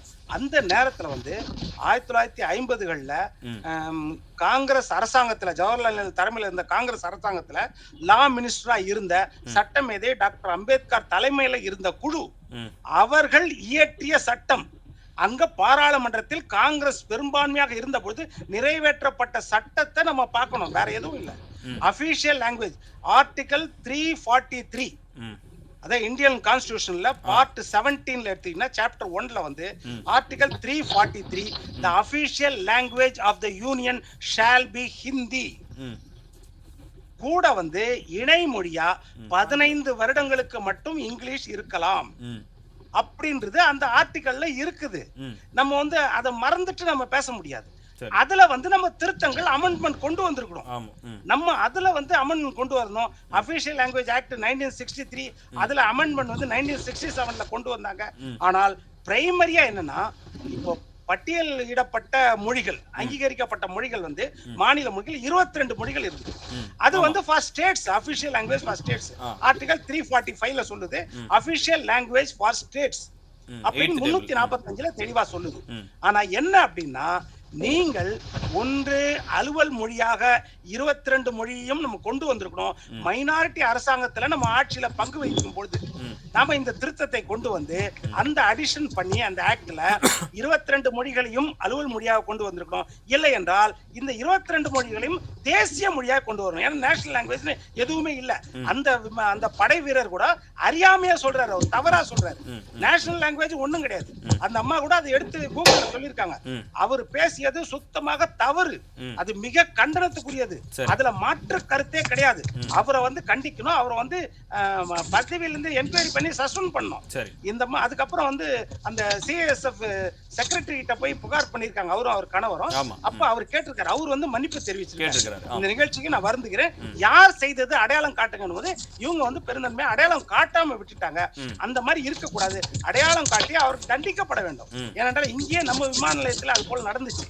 நம்ம கனிமொழி அம்மா போயிருக்கும் போது இதே மாதிரி ஒரு படை வீரர் இது போல இது போல பேசினாரு. அப்ப கனிமொழி அம்மா அதை கண்டிச்சாங்க. அது மிகப்பெரிய கண்டனத்துக்கு இங்க வந்துச்சு. இதே போல சில வீரர்கள் வந்து தெரியாம, அதாவது தன்னுடைய இந்த தேசத்துல எந்தெந்த மொழிகள்லாம் இருக்குது அப்படின்றதே தெரியாம அவர்கள் பேசுறாங்கன்னா, இந்த தேசத்தை 17 ஆண்டு காலமாக ஆட்சி செய்த நம்முடைய கட்சிக்கும் அதுல பங்கு இருக்குதா இல்லையா? நாம இந்த மாநிலத்தின் கடைகோடி வடகிழக்கு மாநிலம் வரைக்கும், ஜம்மு காஷ்மீர் வரைக்கும் நம்முடைய 22 மொழிகளையும் பிரஸ்தாபப்படுத்தி அதை அங்கீகரிக்கப்பட்ட அலுவல் மொழியாக மாற்றி இருக்கணுமா இல்லையா? எவ்வளவு காலம் நம்ம இப்படியே எதிர்த்துட்டே போவோம்? ஒண்ணு அதை அலுவல் மொழியா மாற்றணும், அரசியல் சாசன சட்டத்துல திருத்தங்கள் கொண்டு வரணும். ஏனென்றால் 10 ஆண்டுகளுக்கு ஒரு முறை கமிட்டி அமைக்கப்படுது. ஒவ்வொரு முறையும் கமிட்டி அடிப்படுது. அந்த கமிட்டி அறிக்கை கொடுத்து எக்ஸ்டென்ஷன் நம்ம பண்ணினே வரோம். ஆர்டிகல் 346ல ஆர்டிகல் 344 344ல தெளிவா சொல்லியிருக்குது, முதல் 5 ஆண்டுகளுக்கு ஒரு கமிட்டி அமைக்கணும் ஜனாதிபதி, அடுத்த 10 ஆண்டுகள்ல ஒரு கமிட்டி அமைச்சு இது ரிவைவல் பண்ணி ஹிந்திய பிரச்சாரம் பண்ணும். ஆர்டிகல் 351 ஆர்டிகல் 351 என்ன சொல்லுதுன்னா, direction for development of Hindi language. ஒவ்வொரு வருஷமும் இந்த கமிட்டி வந்து 4 வருஷத்துக்கு ஒருத்தர் பரிந்துரை பண்ணும்போது நம்ம இதே மாதிரி எதிர்ப்பு தெரிவிக்கிறோம். போன தடவை சிதம்பரம் இருக்கும்போது சிதம்பரம் பேசினாரு, ஹிந்தி வந்து எல்லா இடத்துலயும் வரணும் அப்படின்னு அந்த ஹிந்தி லாங்குவேஜ் கூட்டத்துல பேசினாரு. அப்போ நம்ம எதிர்ப்பு தெரிவிச்சோம். இந்த முறை அமித்ஷா பேசினாரு, அமித்ஷா பேசும்போது நம்ம எதிர்ப்பு தெரிவித்தோம். அதனால காங்கிரஸ் ஆட்சினால நம்ம எதிர்ப்பு தெரிவிக்கும், அதே நேரத்தில் பிஜேபி ஆட்சினால நம்ம எதிர்ப்பு தெரிவிக்கும். இதை அரசியல் சாசனத்துல திருத்தம் கொண்டு வராம இதற்கு நிரந்தர தீர்வு கொண்டு வர முடியாது. மற்றபடி இது அரசியலாகத்தான் பார்க்கப்படும். சரி, அரசியல் தான். நான் வந்து ஹிந்தி வந்து கத்துக்கிறதால நம்மளுக்கு அட்வான்டேஜ், ஹிந்தி இல்லன்னா மட்டும் பிரச்சனையா பார்க்கப்படுது. ஆனா அரசியலமைப்பு சட்டத்தை திருத்தம் கொண்டு வரணும்னு சொல்றீங்க. ஹிந்தி கத்துக்கிட்டாலும் தவறு கிடையாது அப்படின்ற எண்ணத்துல தான் நான் பேசுறேன். சரி சரி சரி, செல்வம் சார், உங்களுடைய முதல் பார்வை, சீக்கிரமா பேசலாம் சார். அதாவது மொழி வந்து என்னுடைய முகம், என்னுடைய முகத்துல வந்து என்னுடைய தாய் பெயர், தாயோடைய முகவரியும் தந்தையோட முகவரியும் தான் எழுத முடியும். என்னுடைய முகத்துல இன்னொருடைய முகவரியை எழுதுறதுக்கு அனுமதிக்க முடியாது. சரி, அதனால இது மொழி வந்து நாம் ஆங்கிலம் இருக்கக்கூடாது, இந்தி இருக்கக்கூடாது, இதெல்லாம் தாண்டி அந்த சிஐஎஸ்எஃப் ஒரு கான்ஸ்டபிள் அதிகபட்ச எஸ்ஐ ரேங்க்ல இருப்பாங்கன்னு வச்சுக்கிடுங்க. அவருக்கு வந்து இது வேலை கிடையாது. நீ இந்தியால தானே இருக்கு, தமிழ்நாடு இந்தியால தானே இருக்கு, நீ ஏன் இந்தி படிக்கல, இப்படி சொல்ற வேலை கிடையாது. அவரை இதுக்குள்ள சஸ்பெண்ட் பண்ணி இருக்கணும். நீங்க மத்திய அரசாங்கம் அதுல முறையான நடவடிக்கை எடுக்கிறதா இருந்தா இதுக்குள்ள சஸ்பெண்ட் பண்ணி இருக்கணும், பண்ணல. அதே நேரத்துல இதுல மரியாதைக்குரிய நண்பர் பொன் வில்சன் சொன்னதுல 1-2 நான் உடன்படுறேன். எப்படின்னு கேட்டீங்கன்னா, இது நாம சுதந்திரம் அடைந்து ஏறக்குறைய 76 ஆண்டுகள் நமக்கு முடிஞ்சு போச்சு இல்லையா? 76 வருஷம் முடிஞ்சிருச்சு. சரி, நம்ம மொழிவாரி மாநிலங்கள் பிரிக்கப்பட்டது 1956ல சர்தார் வல்லபாய் பட்டேல் இருக்கும் போது நம்ம நடந்தது. அதுவுமே கிட்டத்தட்ட 67 வருஷம் முடிஞ்சு போச்சு. சரி, தமிழ்நாடுன்னு பேர் வச்ச பேரறிஞர் அண்ணா அவர்கள் 68ல பேர் வச்சாங்க. அதுவுமே கிட்டத்தட்ட 55 வருஷம் முடிஞ்சு போச்சு. இப்போ நான் எதுக்கு இதை சொல்ல வரேன்னா, இந்திய எதிர்ப்பு தான் தமிழ்நாட்டில் திமுகவை ஆட்சி கட்டிலை நோக்கி நகர்த்தியது, ஆட்சி கட்டிலை அமர்த்தியதுங்கிறதுல எந்த மாறுபட்ட கருத்து இல்ல. இதுல மிகப்பெரிய பல்வேறு தியாகங்களை செய்து பல்வேறு நபர்கள் தாளமுத்து நடராசன்ல இருந்து நூற்றுக்கணக்கானவர்கள் அவங்க சார் சொல்லுங்க சார், சொல்லுங்க, கேக்குது. நூற்றுக்கணக்கானவர்கள் வந்து ரத்தம் சிந்தி தியாகம் செய்து தீ குளித்து தியாகம் செய்து ஆட்சி அதிகாரத்தை நோக்கி தமிழை பாதுகாப்பதற்காக வந்தது. அண்ணா அவர்களை கூட அதை உணர்ந்துதான் தமிழ்நாடுன்னு பெயர் வச்சாரு.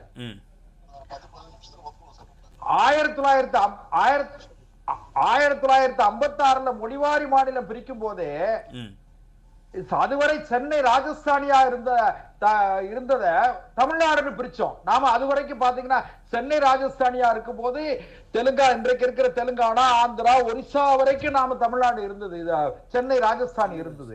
அதுக்கு பிறகுதான் இது தமிழ்நாடுன்னு ஆச்சு. அதுக்கு பிறகு ஆந்திர பிரதேசம், கர்நாடகா, கேரள தேசம், இப்படி வந்து நாம பிரிஞ்சோம். அப்போ 1956லயே கூட நம்முடைய மொழியை வந்து மத்திய அரசாங்கம் நம்ம வந்து மொழிவாரி மாநிலங்கள் என்னைக்கு பிரிச்சாங்களோ அன்னைக்கே நம்முடைய ஐடென்டிட்டியை அவங்க ஒத்துக்கிட்டாங்க.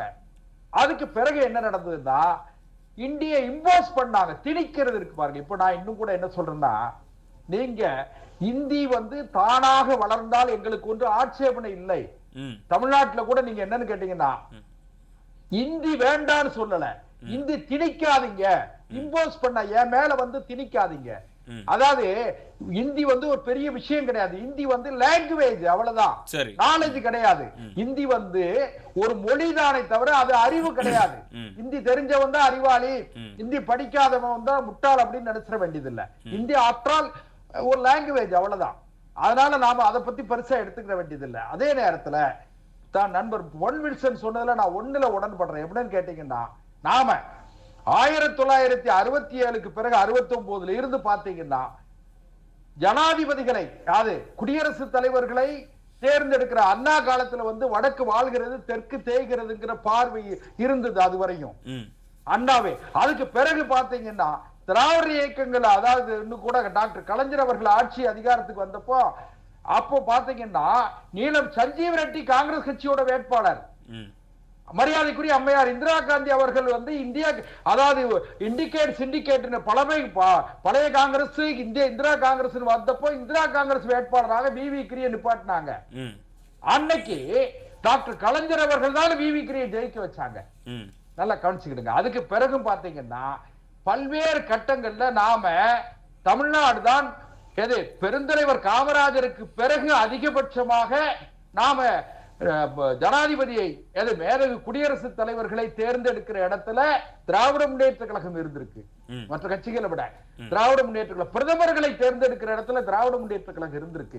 நண்பர் பொன் வில்சன் சொன்னதுல என்னன்னு கேட்டீங்கன்னா, திராவிட முன்னேற்ற கழகம் அண்ணா திராவிட முன்னேற்ற கழகம் 2 பேரும் தான் பொறுப்பு எடுத்துக்கணும். ஏன்னு கேட்டா இன்னைக்கு நாம எல்லாம் பேசுறோம் அபிஷியல் லாங்குவேஜ் வந்து, அதாவது மொழி பட்டியல் இருக்கு பாருங்க, 8th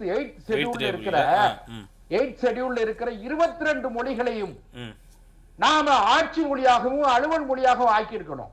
மிகப்பெரிய வருத்தம் நம்ம நண்பர் புகழ்காந்தி முதல்ல தொடக்க சொல்லும் போது கூட சொன்னாரு, சென்னை உயர் நீதிமன்றத்துல நாம தமிழ்ல வழக்கா நாங்களெல்லாம் போய் பேச முடியாது.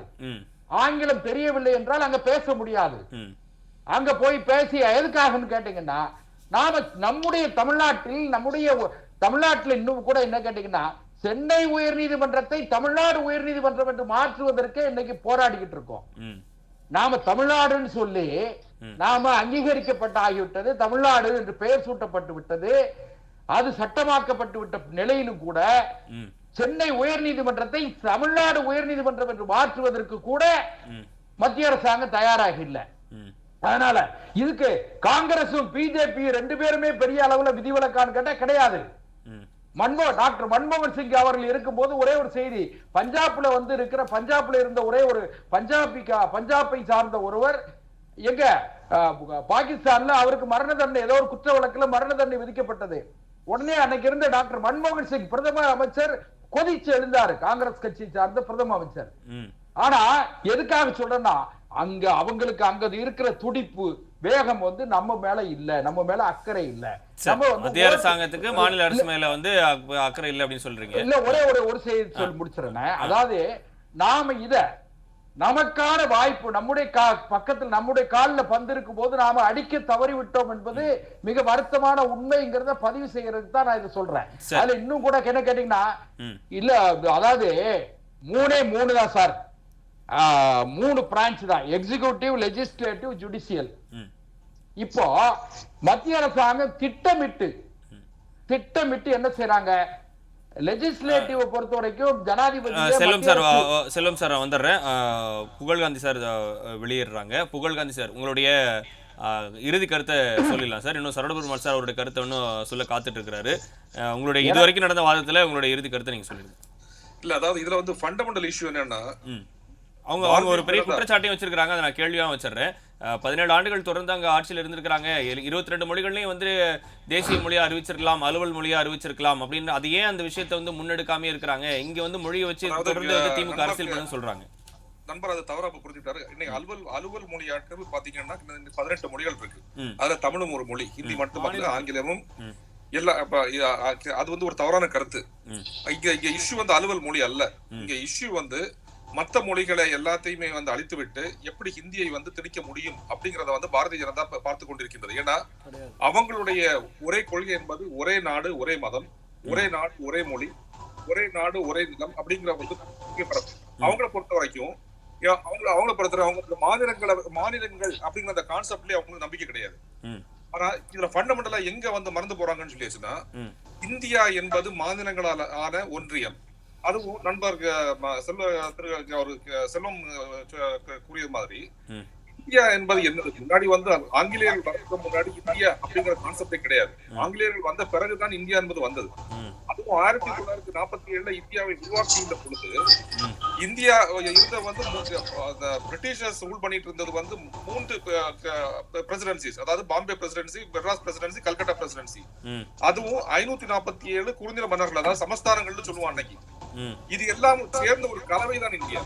ஆனா இந்த கலவைக்கு பல மொழிகள், பல கலாச்சாரங்கள் இருந்ததுனால மக்களின் அடையாளம் என்பது மொழி அப்படிங்கிற கருத்தில் கொண்டு மொழி வாரியாக மாநிலங்களை பிரித்தார்கள். ஏன்னா மக்களை ஒன்றுபடுத்த வேண்டும் என்றால் அந்த மொழியின் அடிப்படையில் தான் ஒன்றுபடுத்த முடியும். 1947 ஸ்டேட் ரீஆர்கனைசேஷன் ஆக்ட் அப்படிங்கிற ஒரு சட்டத்தை மொழி வாரியாக பிரித்தார்கள். அதனாலதான் தமிழ்நாடு, மலையாளத்துல கேரளா அப்படி கொண்டு வந்தாங்க. அப்போ இன்னைக்கு அந்த மொழிகளின் அடிப்படையில் தான் மக்கள் ஒன்றுபட்டு இருக்கிறார். வேற்றுமையில் ஒற்றுமை ஹிந்தியில ஒன்றுபடுறது அல்ல. தமிழர்களாக இருந்தாலும் சரி, மலையாளிகளாக இருந்தாலும் சரி, கன்னடர்களாக, தெலுங்கர்களாக இருந்தாலும், இந்தியராக இருந்தாலும் எல்லாரும் வேற்றுமையில் மொழியினால் இருந்தார்கள். அவ்வளவுதான். அப்போ அந்த மொழியை சிதைத்து விட்டால் இந்த இந்தியா அப்படிங்கிற நாடு இந்தியாவுடைய இறையாண்மை இருக்காது. அதை பாரதிய ஜனதா புரிஞ்சுக்கல. ஏன்னா பாரதிய ஜனதாவை பொறுத்தவரை ஒரே குறிக்கோள் தான், எப்படி அவங்களால ஆட்சியை பிடிக்க முடியும். அது வெறுப்பு அரசியலாக இருந்தாலும் சரி, இல்ல மத அரசியலாக இருந்தாலும் சரி, இதுக்கெல்லாம் துணை போவதற்கு ஒரு மீடியம் ஆஃப் கம்யூனிகேஷன். அந்த மீடியம் ஆஃப் கம்யூனிகேஷன் ஒரே ஒரு medium of communication, multiple medium of communication இருந்தா அவங்களால ஆட்சி செய்த நிலப்பரப்பை ஆட்சி செய்ய முடியாது. அதனால மற்ற மொழிகளை எல்லாம் அழித்து அவருடைய கலாச்சார ஜனசைன்னு சொல்லுவோம், கலாச்சாரங்களையும் அழித்து ஒரு மொழி ஒரு கலாச்சாரம் என்று கொண்டு வருவதுதான் பாரதிய ஜனதாவின் நோக்கம். அதன் வெளிப்பாடுதான் பாரதிய ஜனதா தொடர்ச்சியாக இந்த ஹிந்தி திணிப்பை கையில் எடுத்து நடத்தி கொண்டு வருகிறது. சரி ரெக்வெஸ்ட் பண்ணுங்க இல்ல, அவரு ஏதோ ஒரே நாடு ஒரே மக்கள் ஒரே சட்டம் அதுதான் பாஜகவினுடைய கொள்கையை தவிர அவர் ஒரே மதம் ஒரே மொழி இப்படி எல்லாம் பாஜகவினுடைய கொள்கை நீங்க சொல்லிட்டு இருக்கீங்களா, பொய்ய பரப்புறீங்களா? ஒரே நாடு கிடையாதுங்க, ஒரே நாடுங்கிறது ஒரே நாடு கிடையாதுன்னா தமிழ்நாடு என்கின்ற நாடு வரலாற்றிலே இன்றைக்கு இருக்கக்கூடிய நிலப்பரப்பு உட்பட்டு நான் சொல்றேன் சார், உங்களுக்கு தான் சொல்றேன், இன்றைக்கு இருக்கக்கூடிய நிலப்பரப்பு தமிழ்நாடு என்கின்ற நிலப்பரப்போடு வரலாற்றில் என்றைக்காவது இருந்திருக்கா? வரலாற்றிலே தமிழ்நாடு என்கின்ற நாடு இல்லை, தமிழ் என்கின்ற மொழியிலே ஒரு நாடு இருந்ததில்லை, எனவே தமிழனுக்கு ஒரு நாடு இல்லை. சொல்லுவீங்களா? அததான் சொல்றேன். அப்படி அகண்ட பாரதமாக நம்முடைய பாரத தேசம் பரத கண்டம் இருந்துச்சு. அதே மாதிரிதாங்க தமிழ்நாடு என்கின்ற அந்த மாநிலத்தை உருவானது மாதிரி வரலாற்றுல முன்பு இல்லாதது மாதிரி இந்தியா என்கின்ற அந்த மாநிலங்களுக்கு உட்பட்ட நாடு இல்லாமல் இருந்திருக்கு. பாரத கண்டம் பாரத நாடு குமரி முதல் நீங்கள் இமயம் வரை நம்முடைய நாடு ஒரே நாடாக இருந்தது. பண்பாடு கலாச்சாரம் ஒன்றுதான். தாலி கட்டுவது என்பது இந்த நாடு முழுக்க இருந்துட்டு இருக்கு. ஆன்மீகம் இந்த நாடை இணைச்சிருக்கு. எதுக்கு இங்க உட்கார்ந்துட்டு இருக்கீங்க? நீங்க பாரதியாவை சப்போர்ட் பண்ணிட்டு ஹிந்தி தான் பேசுவோம் அப்படின்னு சொல்லியாச்சுன்னா யாருன்னா பாரதிய ஜனதா இருக்கீங்களோ கிளம்பி நீங்க உத்தரப்பிரதேசம் என்ன கேக்குறேன்னா எதுக்கு இங்க உட்கார்ந்து 35,000 மாணவர்கள் தமிழகத்திலே தமிழ் மொழியிலே அவர்கள் தேர்ச்சி பெறவில்லை. இந்த லட்சணத்துல நீங்க தமிழை வளர்த்திருக்கீங்க. இன்றைக்கு தமிழ்நாடு முழுக்க இருக்கக்கூடிய பெயர் பலகையில தமிழை காணவில்லை. நீங்க என்ன தமிழை வளர்த்திருக்கீங்க? தமிழை வச்சு சினிமா படம் எழுதி வருமானம் பார்த்திருக்கீங்க. தமிழ் மொழியெல்லாம் நீங்க வந்து வளர்க்கல. தமிழ் படித்தவர்கள் யாரும் அங்க போகல. அதை புரிஞ்சுங்க. தமிழ்நாடு என்பது வந்து மிக வளர்ச்சி பெற்ற மாநிலம். நீங்க ஆட்சி செய்கின்ற பாரதிய ஜனதா ஆட்சி செய்கின்ற உத்தரப்பிரதேசமாக இருந்தாலும் சரி மத்திய பிரதேசமாக இருந்தாலும் சரி தமிழ்நாட்டை விட 50 ஆண்டுகளும் பின்னோக்கி இருக்கின்றது. இது எதனால? நீங்க வந்து அந்த ஹிந்தி மதத்தை திணிப்பதனால. முதல்ல அதை நிப்பாட்டுங்க. இல்ல நீங்க ஹிந்திக்கு ஆதரவா பேசணும்னா ஹிந்தி படித்தா தான் நான் வாழ்வேன் நினைச்சீங்கன்னா தயவு செய்து உத்தரப்பிரதேச திமுக திராவிடம் இதெல்லாம் உருவாகிறதுக்கு முன்னாடி இந்த நாடு கல்லணை கட்டிய கரிகாலனிலிருந்து ராஜேந்திர சோழனிலிருந்து ராஜராஜ சோழனிலிருந்து வரலாற்று மிகப்பெரியவர்கள். நீங்க ஒண்ணு தமிழ்நாட்டை வளர்க்கல. நீங்க தமிழ்நாட்டை வளர்த்தீங்களா? நீங்க விவசாயத்தை நீங்க வளர்த்தீங்களா? விவசாயத்தை அழித்தது நீங்க, கொள்ளையடிக்கிறது நீங்க, கொள்ளையடிக்கிறது நீங்க, தமிழ்நாட்டோட இயற்கை வளங்களை கொள்ளையடிக்கிறது நீங்க. செந்தில் இருங்க, டாபிக் வேற இடத்துல போகுது. செந்தில் இருங்க, டாபிக் வேற இடத்துல போகுது. சரவண பெருமாள் சார் இருங்க, அமைதியா இருங்க. சரவண பெருமாள் சார் கேக்குதா? முன்னாடி நிறைய கேள்விகள் இருக்கு. 50 ஆண்டுகள் வந்து பின்னோக்கி இருக்கிறது மற்ற மாநிலங்கள்லாம் தமிழ்நாட்டை விட அப்படின்னு சொல்லியிருக்கிறாங்க. இந்த கேள்வி ஒரு இடைவேளைக்கு பிறகு உங்களுடைய தொடர்ச்சி இருக்கிறது. நேர்களே ஒரு சிறிய இடைவேளைக்கு பிறகு விவாதம் மன்றம் நிகழ்ச்சி தொடரும்.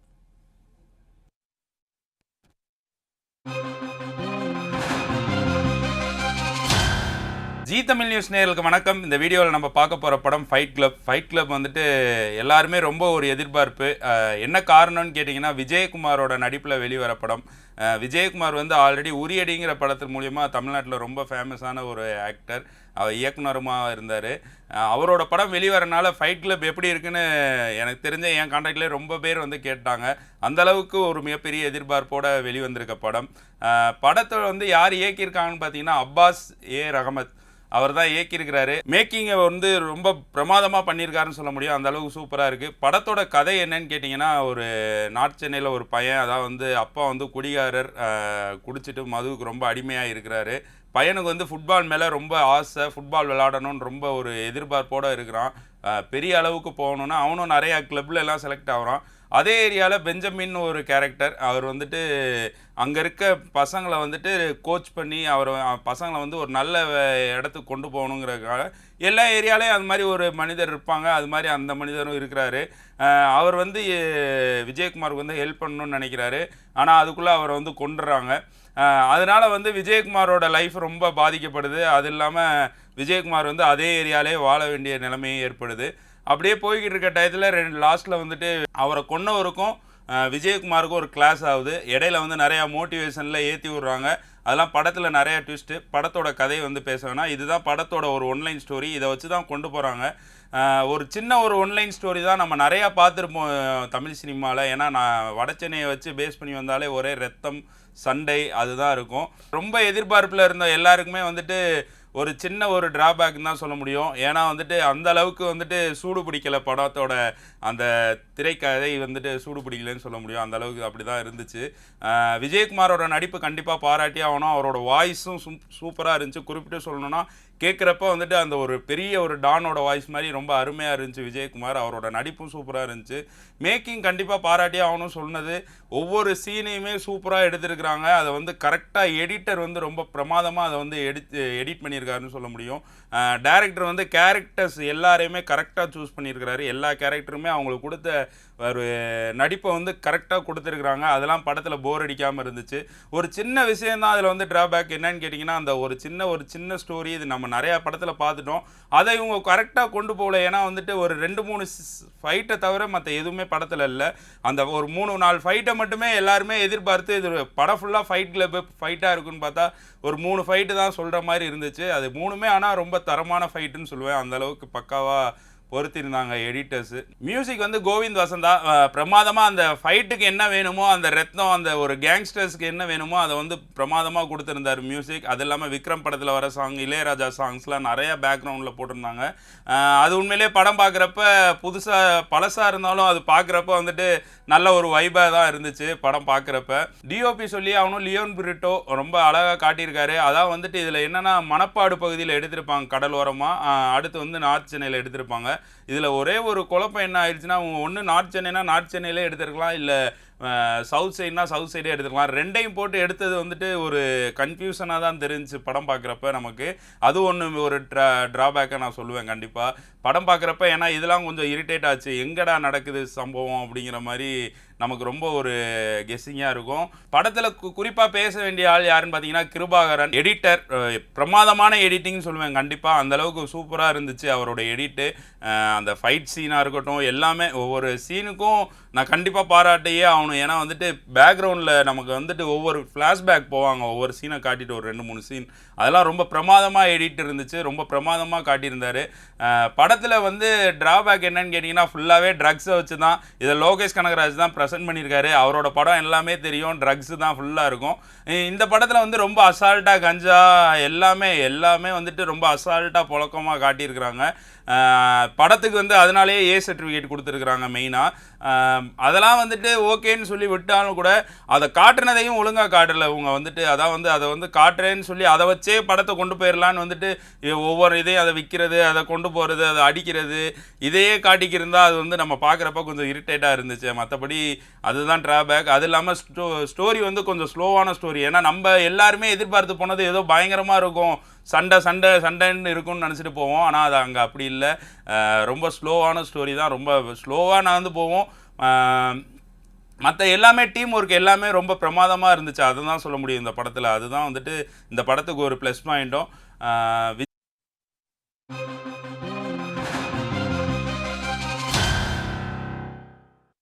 விவாதமன்றம் நிகழ்ச்சி தொடர்கிறது. இந்திய விமான நிலையங்களில் பயணம் செய்ய இந்திய அவசியமா என்ற தலைப்பில் விவாதித்து வருகிறோம். தொடர்ச்சியாக அரசியல் விமர்சகர் இருக்கிறார், சரவணபெருமாள் இருக்கிறார். சார் வணக்கம். வணக்கம் சார். வணக்கம். இப்போ இந்த விவாதங்கள் எல்லாம் வந்து கேட்டுட்டு இருந்திருப்பீங்க. நிறைய விஷயங்கள் வந்து பேசியிருந்தாங்க. உங்களுடைய பார்வையை சொல்லுங்க. அதாவது அனைவருக்கும் மாலை வணக்கம். தமிழ் கடவுள் முருகப்பெருமானுடைய திருவடிகள் இருந்து என்னோட பொன்னான கருத்துக்களை நான் தெரிவிக்கிறேன். அனைத்து தமிழ் நெஞ்சங்களுக்கும் ஒரு தெளிவான விஷயத்த சொல்றேன். நம்ம அம்பேத்கர்னுடைய ஃபைனல் ஸ்பீச், அதாவது நவம்பர் 29, 1949 கரெக்டா சொல்லணும்னா அவர் என்ன சொன்னா, Ambedkar strongly advocated one state one language policy for independent India. சுதந்திர இந்தியாவுக்கு ஒரு ஒருங்கிணைந்த நாடாக மாநிலங்களாக இருக்க வேண்டும். அது மட்டுமல்லாமல் ஒரே ஒரு பொது மொழி அனைத்து மக்களாலும் பகிரப்படும். அவர் என்ன சொல்றாருன்னா, இப்போ இந்த சான்ஸ்கிரிட் அபிஷியல் லாங்குவேஜா இருக்கணும் அப்படின்னு விருப்பப்பட்டாரு. பல பேர் அதை பத்தி பேசியிருக்காங்க. அது இல்லாம இப்ப ரீசெண்டா ex chief justice of India Bobde sir வந்து அவர் சீஃப் ஜஸ்டிஸ் அதை பத்தி சொல்லியிருக்காரு. Why cannot Sanskrit with official language அப்படின்னு சொல்லியிருக்காங்க. பட் அபிஷியல் லாங்குவேஜா இந்தியும் இங்கிலீஷும் இருக்கு. இப்ப இந்த விவகாரத்துல நேற்று நடந்த கோவா விவகாரத்துல சிஆர்பிஎஃப் அந்த சிஎஸ்எஃப் இவரை பொறுத்த அளவுக்கு அவர் வந்து சொல்லுங்க. இல்ல சார் சொல்லுங்க. ஹலோ சொல்லுங்க சார், கேக்குது, தொடர்ந்து பேசலாம். அவர் வந்து என்ன பண்ணிருக்காருன்னா அவங்களுக்கு கொடுத்திருக்கக்கூடிய இன்ஸ்ட்ரக்ஷன் வந்து ஹிந்தி அண்ட் இங்கிலீஷ் தான் வந்து அபிஷியல் லாங்குவேஜ் அங்க. சோ ஆகையினால அவர் ஹிந்தியில பேசியிருப்பாரு. அங்க வந்து அதுக்கு வந்து அவருக்கு அபிஷியலா அவர் வந்து எந்த தவறும் செய்யலாம் தான் நான் நினைக்கிறேன் என்ன பொறுத்த அளவுக்கு. மேபி அவர் வந்து அந்த கூகுள்ல சர்ச் பண்ணுங்க, நீங்க ஹிந்தி வந்து நீங்க தெரிஞ்சிருக்கணும் இல்லையா அப்படின்னு சொல்றது வந்து அங்க வந்து தவறுதலா இருந்திருக்கலாம். பட் அங்க இங்கிலீஷ்லயும் அவர் தெரிஞ்சிருக்கணும். ஏன்னா அபிஷியலா லாங்குவேஜ் வந்து 2, ஹிந்தி அண்ட் இங்கிலீஷ். இப்ப நம்ம அந்த ஒரு சில டூர்ஸ் அண்ட் டிராவல்ஸோட கைட்லைன்ஸை பாத்தீங்கன்னா ஃபாரின் டூரிஸ்டுக்கு அவங்க வந்து இந்த மகாராஜான்னு ஒரு டூர்ஸ் அண்ட் டிராவல்ஸ் என்ன கொடுத்துருக்காங்க, பல டூர்ஸ் அண்ட் டிராவல்ஸ் வந்து ஃபாரினர்ஸ்க்கு வந்து ஹிந்தி, பேசிக் ஹிந்தி நீங்க தெரிஞ்சிருக்கணும்னு சொல்லி அவங்க இதுல அபிஷியல் வெப்சைட்ல ஒரு லிஸ்ட் கொடுத்துருக்காங்க. சரி, அச்சா ஹே, கானா கிதர் மிலேகா, ஏ கிதர் டால்னா ஹே. இப்போ அந்த பெண்மணிக்கு வந்து அவர் கேட்டிருக்க கேள்வி அந்த ட்ரேக்கோ இதர் தேதோ அப்படின்னு சொல்லியிருப்பாரு. அவர் அந்த ட்ரே இப்படி கொடுங்க அப்படின்னு சொல்லியிருப்பாரு. இது வந்து ஃபாரினர்ஸ்கே அங்க இன்ஸ்ட்ரக்ஷன் கொடுக்குறாங்க. இந்த டூர்ஸ் அண்ட் டிராவல்ஸ்ல பல டூர்ஸ் அண்ட் டிராவல்ஸ் வந்து ஃபாரினர்ஸ் வந்து இந்தியாவுக்கு கூடும்போது ஹிந்தி வந்து பேசிக்கான ஹிந்தி, நீங்க வந்து ஷாப்பிங் போறீங்க அதுக்கு ஒரு ஹிந்தி ஸ்டெப்ஸ், அது அந்த அபிஷியல் மகாராஜான்ற டூர்ஸ் அண்ட் டிராவல்ஸ்ல கிளியரா கொடுத்துருக்கான். நீங்க ஷாப்பிங் போனீங்கன்னா இந்த வார்த்தைகள் எல்லாம் தெரிஞ்சுக்கோங்க. அதாவது அவர் பேசிட்டு சார் குறுக்கீடு பண்ணாதீங்க, தயவு செய்து குறுக்கீடு பண்ணாதீங்க. ஆமா இருங்க, அவர் பேசி முடிக்கட்டும். நீங்க சொல்லுங்க சார். இத வந்து அபிஷியலா ஃபாரினர்ஸ்க்கு கொடுத்திருக்காங்க, புரியுதுங்களா? ஆகையனால வந்து இங்க வந்து official language Hindi and English தான். ஆகையனால அந்த சிஎஸ்எஃப் அவங்க வந்து உடனே கம்ப்ளைண்ட் கொடுத்திருக்காங்க. அந்த ஆபீசர், சீனியர் ஆபீசர் என்ன சொல்லியிருக்காருன்னா, இத பத்தி நாங்க என்கொயரி பண்ணுவோம், அந்த மெயில் ரிசீவ் ஆயிருக்குன்னு சொல்லியிருக்காங்க. ஏர்போர்ட் மேனேஜர் அத்தாரிட்டிகிட்டையும் சொல்லியிருக்காங்க. இது வந்து ஆக்ஷன் எடுக்கப்படும் அப்படின்னு சொல்லி அந்த என்கொயரி பண்ணப்படும், என்ன நடந்தது அப்படின்னு ஆக்சுவலா அப்படின்னு சொல்லியிருக்காங்க. ஆகையனால அவரை பொறுத்த அளவுக்கு வந்து அபிஷியல் லாங்குவேஜ் ஹிந்தில அவர் பேசியிருக்காரு. அதுல எந்த, ஆனா இங்கிலீஷ்ல அவர் பேசியிருக்கணும். பட் அங்க வந்து அவங்க ரெகுலரா வந்து ஹிந்தி தான் பேசுறாங்க. நானும் வந்து ஏர்போர்ட்ல, இப்ப சென்னை ஏர்போர்ட்ல ஒரு இன்சிடென்ட் ஹேண்டில் பண்ணேன். எங்க ஒய்ஃபோட மொபைல் காணாம போச்சு. ஆனா அங்க இருக்கிறவங்க வந்து ஹிந்திலயும் பேசுறாங்க, இங்கிலீஷ்லயும் பேசுறாங்க, மாத்தி மாத்தி பேசுறாங்க. ஆகையனால வந்து அங்க வந்து அந்த மொபைலை கண்டுபிடிச்சது கொடுத்தது ஒரு சிஎஸ்எஃப் அதிகாரி தான், புரியுதுங்களா? அது எங்க விழுந்துருச்சு அவங்க போகும்போது, அதனால ஃபிளைட்டே அவங்க மிஸ் பண்ண வேண்டியது. அது மாதிரி இது பிராக்டிக்கல் இன்ஸ்டன்ஸ்ல வந்து அங்க வந்து லாங்குவேஜஸ் வந்து வேறுபடும், புரியுதுங்களா? அதனால இது வந்து ஒரு பிரச்சனையா பேசுறதே வந்து திமுகவின் கொள்கையா வச்சிருக்காங்க. இங்க என்னன்னா மடைமாற்றம், அதை திசை திருப்பும் அரசியலை செய்து கொண்டிருக்கிற திமுக. எதையாவது கவர்னர் வச்சு அரசியல் செய்யணும், ஹிந்தி லாங்குவேஜ் வச்சு அரசியல் செய்யணும், இல்ல இவங்களுக்கு இந்த இப்போ மொழியை வந்து பிரேக் பண்ணி வந்து அரசியல் பண்றாங்க அப்படின்றதுதான் திமுகவுடைய குற்றச்சாட்டா இருக்கு. மொழி தான் வந்து மக்களை ஒருங்கிணைக்கக்கூடிய ஒரு விஷயமா இருக்கு, அதையே வந்து பிரேக் பண்ணணும். சரி, இன்னொன்னு, இப்ப விழுப்புரத்துல ஒரு கேட் இருக்கு, அதுல இருந்து இன்னைக்கு வந்து அந்த நில் அப்படின்ற வார்த்தையை வந்து எடுத்திருக்கிறாங்க. ஹிந்திலையும் இங்கிலீஷ்லயும் மட்டும்தான் இருக்கு. தமிழ்நாட்டுல இருக்கிற சில இடங்கள்ல வந்து இந்த தமிழ் மொழியை நீக்குறதை எப்படி பாக்குறீங்க? இல்ல தமிழ் மொழியை நீக்குறாங்க. அதாவது இது அந்த போர்டுல இங்கிலீஷும் ஹிந்தியும் தான் இருக்கு, அதை நீங்க அக்செப்ட் பண்றீங்களா? இல்ல அப்படி ஏற்றுக்கொள்ள முடியாது, தமிழ்ல இருக்கணும். ஆனா வந்து அங்க என்ன பிராக்டிக்கலா என்ன நடந்திருக்குன்றத நம்ம பார்த்துட்டு தான் சொல்ல முடியும். அந்த ஃபாலோ அப் கொடுக்க வேண்டியது உயரதிகாரிகளுடைய கடமை தானே. இந்த அந்தந்த மாநிலங்கள்ல அந்தந்த மாநில மொழி கட்டாயம் இருக்கணும் அப்படின்றத அழுத்தி சொல்லணும். இன்னைக்கு கூட ஒரு பிரச்சனை சார், இன்னைக்கு கூட ஒரு மக்கள் பிரச்சனையை உங்களுக்கு தெரிஞ்சிருக்கும், உங்களுக்கு நான் தகவல் அனுப்பிச்சிருந்தேன், ஒரு மக்கள் பிரச்சனையை அணுகுறோம். கண்டிப்பா அங்க வந்து மக்கள் வந்து கொந்தளிக்கிறாங்க, புரியுதுங்களா? அது எப்படி அணுகணும்? அதிகாரிகள் இருக்காங்க, அவங்க ஒரு விஷயத்த சொல்றாங்க, அதை நம்ம கிரகிச்சுக்கணும். மக்கள் ஒரு விஷயத்த சொல்றாங்க, அதை கிரகிச்சுக்கணும்.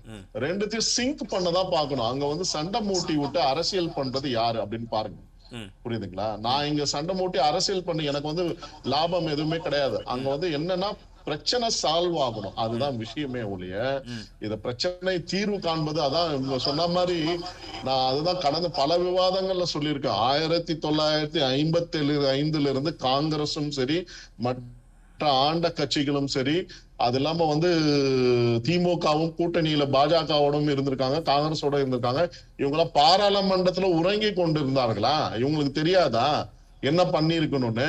நீங்க வந்து என்ன சொல்லிருக்கணும், ஸ்ட்ரிக்டா எல்லா ஆர்மியில இருக்கவங்க, எல்லா சிஏஎஸ்எஃப், சிஆர்பிஎஃப் எல்லாருக்கும் இங்கிலீஷ் தெரியணும்னு ஸ்ட்ரிக்ட் பண்ணிருக்கணும். புரியுதுங்களா? இன்னைக்கு அப்பாவும் ஒரு கேஸ் போட்டாரு, என்ன இங்கிலீஷ் ஸ்போக்கன் இங்கிலீஷ் வந்து தெரியல, கோர்ட்ல கேஸ் நடந்தது. புரியுதுங்களா? தெரியுமா உங்களுக்கு? தெரியும் இல்லையா? அப்பாவும் இன்னைக்கு ஹைகோர்ட் என்ன சொல்லிச்சு, இங்கிலீஷ் தமிழே தெரியல, இங்கிலீஷ்ல ஸ்போக்கன் இங்கிலீஷ் தெரியல, 12வது படித்து வெளியே வரக்கூடிய மாணவனுக்கு ஆங்கிலத்துல பேச வரல, தெரியல, ஸ்போக்கன் இங்கிலீஷ் கிளாஸ் டிகிரி முடிச்சுட்டு வந்து அட்டன் பண்றாங்க. நானே ஸ்போக்கன் இங்கிலீஷ் கிளாஸ் எடுத்திருக்கேன். ஆனா ஒரு அவலமான சூழ்நிலை என்னன்னா, நீங்க வந்து தமிழகம் வந்து தேசத்திலேயே வந்து லிட்ரஸில, எஜுகேஷன்ல நாங்க தான் டாப், எல்லாத்துலயும் நாங்க தான் டாப்னு நீங்க சொல்லிக்கிறீங்க. ஆனா பிராக்டிக்கலா பாத்தீங்கன்னா நிறைய விஷயங்கள்ல வந்து இங்க வந்து ஏமாற்று வேலை சொல்லியிருந்தாரு. வட மாநிலங்களுடைய நிலைமை வந்து புரிஞ்சிடும், ஹிந்தி பேச தெரிஞ்சுட்டா வட மாநிலங்களுடைய நிலைமை வந்து புரிஞ்சிடும், இங்க இருக்கிறவங்க எல்லாம் விழிச்சுக்குவாங்க அப்படின்னு ஒரு வார்த்தை வந்து சொல்லியிருந்தாரு. இப்ப வட மாநிலங்களை விட தமிழ்நாடு அவ்வளவு மோசமா இருக்கா சொன்னாரு திருமாவளவன். 2019 தேர்தல் முடிஞ்சவன ஒரு பொதுக்கூட்டத்துல பேசியிருக்காரு, நீங்க கேட்கலையா அந்த வீடியோவை? சொல்லுங்க. அவர் என்ன சொல்றாருன்னா, நல்ல வேலை இங்க இருக்கிறவங்களுக்கு ஹிந்தி தெரியல, இல்ல மோடி ஹிந்தியில பேசினது அவர் புரிஞ்சிச்சுன்னா மொத்தமா தமிழ்நாடு எங்கேயுமே ஜெயிக்க முடியாது மத்த கட்சிகள்லாம் அப்படின்னு அவர் பேசியிருக்காரு. பிஜேபி தான் இங்க மெஜாரிட்டி ஜெயிக்கும்னு சொல்லியிருக்காரு. புரிஞ்சுதுங்களா? இன்னைக்கு வந்து புரிஞ்சுக்கிட்டாங்க. நான் தெளிவா சொல்றேன், இந்த 2024 தேர்தல்ல இந்தியில எல்லாமே புரிஞ்சுக்கிட்டாங்க, இந்தியில பேச ஆரம்பிச்சிட்டாங்க, படிக்க ஆரம்பிச்சாங்க. அதனால மக்களை இனிமே வந்து மடைமாற்றி ஏமாத்தி திசை திருப்பு அரசியலை திமுக செய்து கொண்டிருப்பது அவர்கள் செய்யக்கூடிய மிகப்பெரிய பிழை. ஆனா கனிமொழி அம்மையார் அவர்கள் அங்க வடக்கே சென்றால் எப்படி எம்ஜிஆர் வந்து ஜெயலலிதா அம்மையாரை இந்திக்காக ராஜ்யசபையில் அமைச்சாரோ, அதே மாதிரிதான் கருணாநிதி கனிமொழி அம்மையாரை வந்து வளர்த்து விட்டார். அந்த இந்தி லாங்குவேஜ் எல்லாம் தெரிஞ்சுக்கிட்டு அவங்க போய் பேசணும்னு சொல்லி அங்க இருக்க அரசியல் தலைவர் அங்க ஒரு நாடகம் நடிக்கிறாங்க, எனக்கு இந்தியே தெரியாதுன்னு. அங்க இருக்க குலாம் நபி ஆசாத் அந்த 2G வழக்கு முடிஞ்ச உடனே அவங்கள போய் சந்திக்கிறாங்க, கபில் சிபல சந்திக்கிறாங்க, இந்தியில தானே பேசிக்கிட்டாங்க. அந்த வீடியோ உன்னிப்பா கவனிச்சுக்கிறாங்க, என்ன வார்த்தைகள் பரிமாறப்பட்டது, என்ன தமிழ்ல பேசுறாங்க இல்ல இங்கிலீஷ்ல பேசிக்கிட்டு வராங்க குலாம் நபி ஆசாதோட இல்ல கபில் சிபலோட. இந்த 2G வழக்கு முடிக்கிறதுக்கு என்ன ஹிந்தி படிக்காதீங்க அப்படின்னு சொல்லல இல்ல சார், இங்க ஹிந்தி படிக்காதீங்க அப்படின்னு சொல்லல, இங்க எவ்வளவு ஹிந்தி டியூஷன்ஸ் நடக்குது, எவ்வளவு இடத்துல ஹிந்தி போயிட்டு இருக்கு. என்ன சொல்றேன்னா சார், ஒரு இப்ப நீங்க ஹிந்தி பேசுறீங்க, மொழி என்பது பொதுவான எந்த நாட்டுக்கு சென்றாலும் அந்த நாட்டினுடைய மொழியை கத்துக்கணும். இன்னைக்கு ஒரு டேட்டாவை சொல்ற கேட்டுக்கோங்க, அது மட்டும் நான் முடிச்சுக்கிறேன். அக்கார்டிங் டு 2011 சென்சஸ் அது பிரகாரம் என்ன சொல்றாங்கன்னா, இந்தியாவுல 43.63% மக்கள் வந்து இந்தி பேசுகிறார்கள், இந்தி தெரிந்தவர்கள், நன்றாக இந்தி தெரிந்தவர்கள். Majority of the population 2011 census பிரகாரம் வந்து ஹிந்தி நன்றாக எழுத படிக்க தெரிந்தவர்கள். இதுல என்ன தெரியுது சார், நீங்க சொல்லுங்க. இதுல வந்து கேரளைட்ஸும் அடக்கம், தமிழர்களும் அடக்கம், கன்னடியர்களும் அடக்கம், தெலுங்கர்களும் அடக்கம். இந்த 43% ஒடிசால இருக்கவங்க அடக்கம். நான் இப்ப எனக்கு ஒரு ஃப்ரெண்ட் இருக்காரு பெங்கால்ல, பேலன்ஸ் இருக்கிற பெர்சன்டேஜ் இருக்கிறவங்களும் கண்டிப்பா பேசணும் அப்படின்னு சொல்றீங்களா? பேலன்ஸ் இந்த 37% இருக்கிறாங்களே அவங்களும் கண்டிப்பா ஹிந்தி தெரிஞ்சு பேசணும் அப்படின்றது சொல்றீங்களான்னு கேக்குறேன். சார் தெரிஞ்சுக்கிட்டா என்ன தவறு சார், என்ன தவறு நான் கேக்குறேன். ஒரு மொழியை தெரிஞ்சுக்கிட்டா என்ன தவறு? அதனால என்ன ஏன் இப்ப ஸ்டாலின் அவர்கள் வந்து போட்காஸ்ட்ல வந்து ஹிந்தியில பேசலையா? அவரு மட்டும் ஹிந்தியில பிரச்சாரம் பண்ணுவாரு, தன்னை முன்னிலைப்படுத்திக்கணும், நான் பெரிய தலைவர் காமிச்சுக்கணும், போட்காஸ்ட்ல அவரு மட்டும் ஹிந்தியில பேசுவாரு, மத்தவங்க எல்லாம் ஹிந்தியில பேசக்கூடாது. என்னங்க சார் இது நாடகம்? போட்காஸ்ட்ல இப்போ அவர் பேசலையா? பேசினாரா இல்லையா? நீங்க சொல்லுங்க பாக்கலாம். காஷ்மீர்ல இருந்து கன்னியாகுமரி வரைக்கும் இருக்கக்கூடிய ஹிந்தி தெரிஞ்சவங்களுக்கு போட்காஸ்ட்ல பேசியிருக்காரு. எதுக்காக பேசுறாரு? அப்ப மட்டும் உங்களுக்கு ஓட்டு தேவைன்றத மட்டும் நீங்க பேசுவீங்க, ஓட்டு தேவையில்லைன்னா நீங்க பேச மாட்டீங்களா? இது என்ன இங்க ஓட்டு மக்கள் வந்து தமிழக மக்கள் வந்து தங்களுக்கு ஓட்டு போடணுன்றதுக்காக ஒரு மடைமாற்ற செயலை வந்து திமுக செய்து கொண்டிருக்கிறது. இவர்கள் திசை திருப்பும் அரசியலை செய்து கொண்டிருக்கிறார்கள்.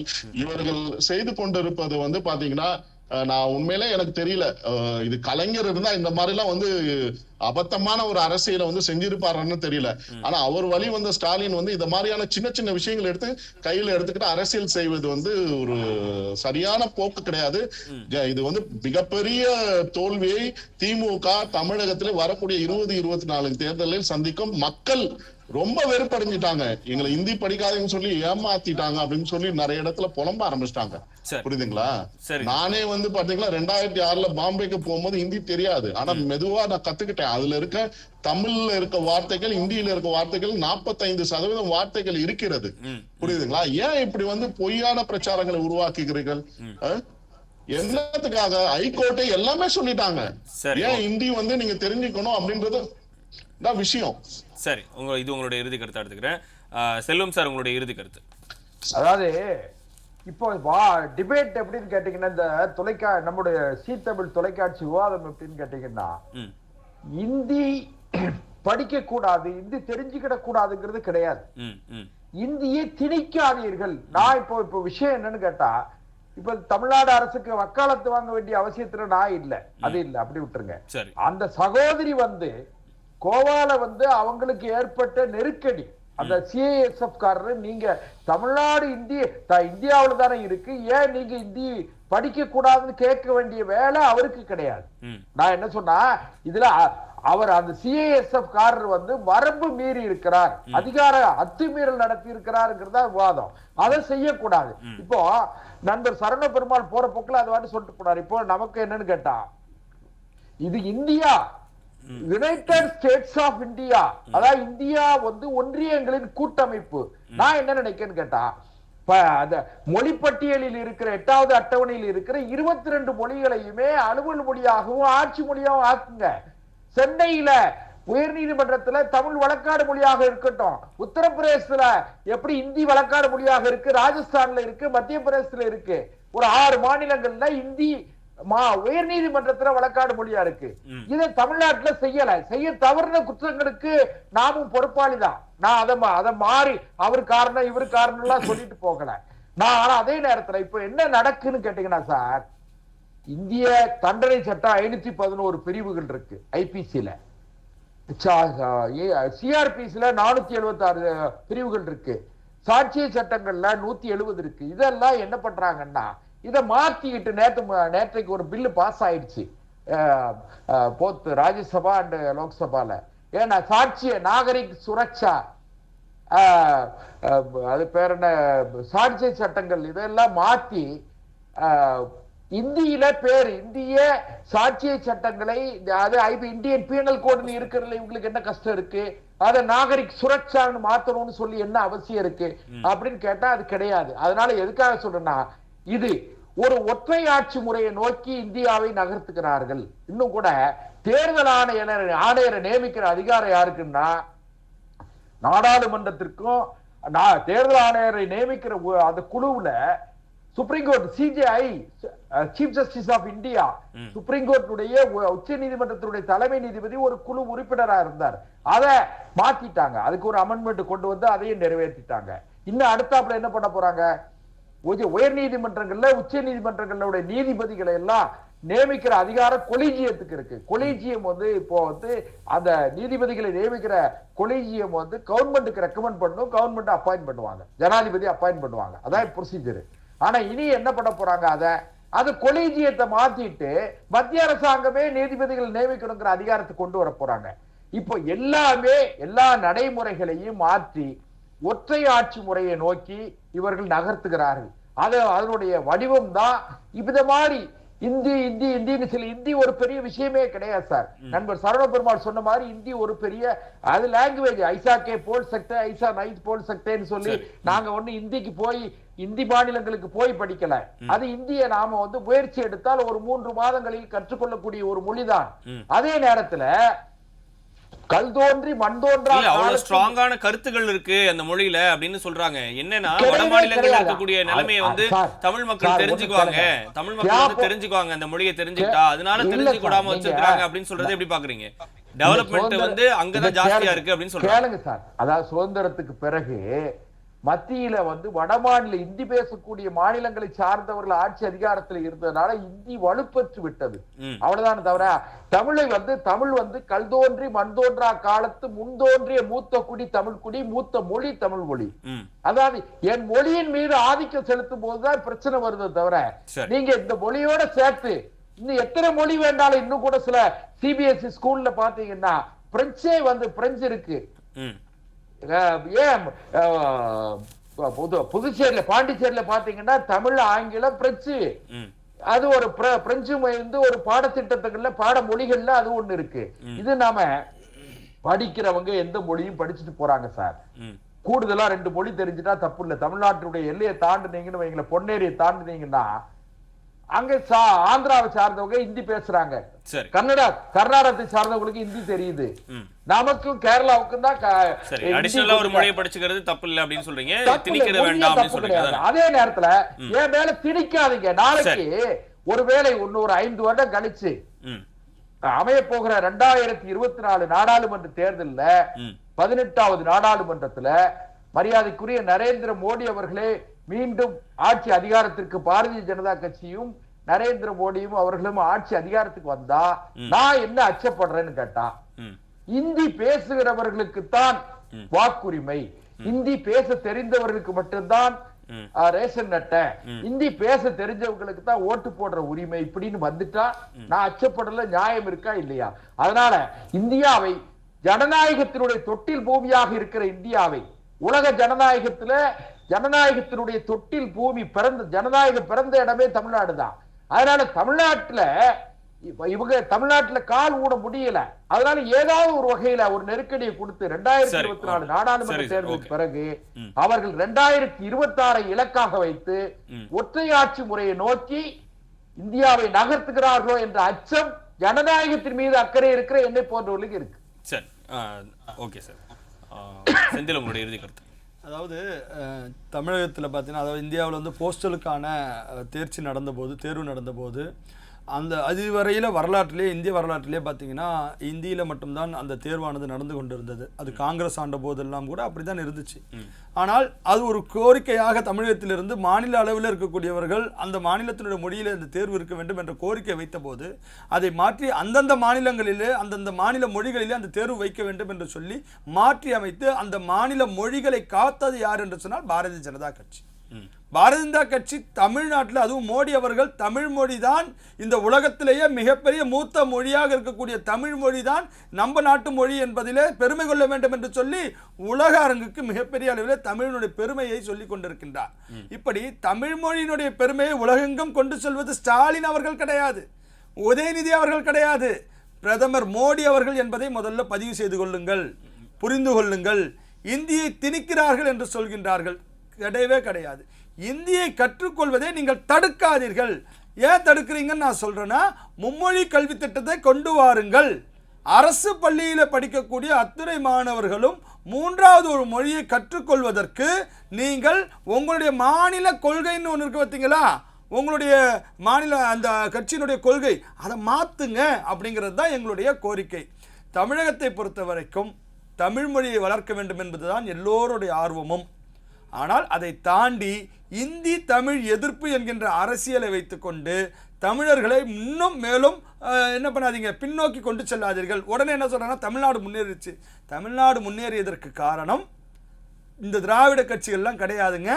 இதற்கு முன்பாக இருந்தபோதே நம்முடைய மன்னர்கள், நம்முடைய இந்த மண் வந்து விவசாயத்தினுடைய அடிப்படையாக இருந்த மண், இயற்கை வளம் நிறைந்த மண், தட்பவெப்பங்கள் சூழ்நிலைகள் எல்லாமே நல்ல அற்புதமான மண். இது வெயிலாக இருக்கட்டும், மழையாக இருக்கட்டும், இவைகள் எல்லாம் நல்ல இயற்கை நமக்கு செழிப்பாக இருந்த காரணத்தினால நம்ம மண் வந்து முன்னேற்றம் அடைந்த மண்ணாக இருந்தது. அதையும் தாண்டி தமிழ் மொழி மிகப்பெரிய ஒரு வலிமையான ஒரு அற்புதமான இலக்கியங்கள் கொண்ட ஒரு மொழி. எனவே தான் தமிழன் முன்னேறினானே தவிர திமுக முன்னேற்றி சொன்னா இது முழுக்க கட்டுக்கதை. இவர்கள் தமிழர்களை ஏமாற்ற வந்தவர்கள். இயற்கை வளங்களை சுரண்டியது தான் திமுக வரலாறே தவிர இந்த தமிழ்நாட்டை வளர்த்த வரலாறு திமுக கிடையாது என்பதுதான் என்னுடைய வாதம். சார், வில்சன் சார், உங்களுடைய இறுதி கருத்து சுருக்கமா. அதாவது இப்ப நம்ம பேசுறோம் தமிழ் எதற்காக, ஆங்கிலம் எதற்காக, இந்தி எதற்காக, இதை நம்ம புரிஞ்சுக்கிட்டோம்னா எதுக்காக பேசுறோம்னு தெரிஞ்சிடும். அதாவது தமிழ் வந்து என்னுடைய தாய்மொழி. நான் உழைக்க, பிழைக்க, எழுத, படிக்க, பேச அத்தனைக்கும் என்னுடைய தாய்மொழி பயன்பட வேண்டும். ஆங்கிலம் என்பது என்னுடைய பிழைப்பு மொழி. ஆங்கிலம் நான் எங்கேயும் போய் இங்க இருக்கிற வெத்தலைப்பா கடையில போய் பேச போறதில்ல, பஸ்ல ஏறணும்னா டிக்கெட் வாங்குறதுக்கு பேச போறதில்ல. எப்பேற்பட்ட ஐஏஎஸ் அதிகாரியா இருந்தாலும் சரி, அந்த ஆங்கிலம் எங்கன்னா நான் உயர் வேலை வாய்ப்பு பெறும் பொழுது அங்கே எனக்கு ஆங்கிலம் பயன்படும். ஆங்கிலம் தமிழை அழிக்க முடியாது. ஆனால் ஹிந்தி என்பது என்னவென்றால் அது முதல் விஷயமே பேச்சு மொழியாகத்தான் வரும். பேச்சுக்கு முதன்மைப்படுத்துவது இந்தி மொழியாக இருக்கும். அந்த ஒரு விஷயத்துல தான் தமிழுக்கு பேச்சு மொழிக்கு ஆல்டரேஷனா உங்களுக்கு ஹிந்தி வந்துருமோ அப்படின்ற ஒரு அச்சம் இயற்கையா காலகாலமா இருந்தது. ஏன்னா அது பேச்சு மொழி, பேசுவதற்கு பயன்படும். அப்ப பேசுவதற்கு பயன்படும் போது நாம வந்து சாதாரணமா இப்ப நான் சுரேஷ் கிட்ட பேசுறேன்னா தமிழ்ல பேசுவேன். ஆனா இந்தி மொழி பரிச்சயம் ஆயிடுச்சுன்னா எல்லா இடத்துலயும் அந்த இந்தியில பேச வேண்டியது வரும். தமிழ் ஒருவேளை மறக்கடிக்கப்படுமோ அந்த ஒரு அச்சம் இயற்கையான அச்சம். அது ஒன்று. அது உண்மையா பொய்யான்றது தெரியாது, காலம்தான் நிர்ணயிக்கும். ஆனா இரண்டாவது என்ன சொல்றேன்னா, இப்போ நம்ம செல்வம் சார் சொன்னார், அழகா சொன்னாரு, உயர் நீதிமன்றத்துல வழக்காடு மொழியா வரணும் அப்படின்னு.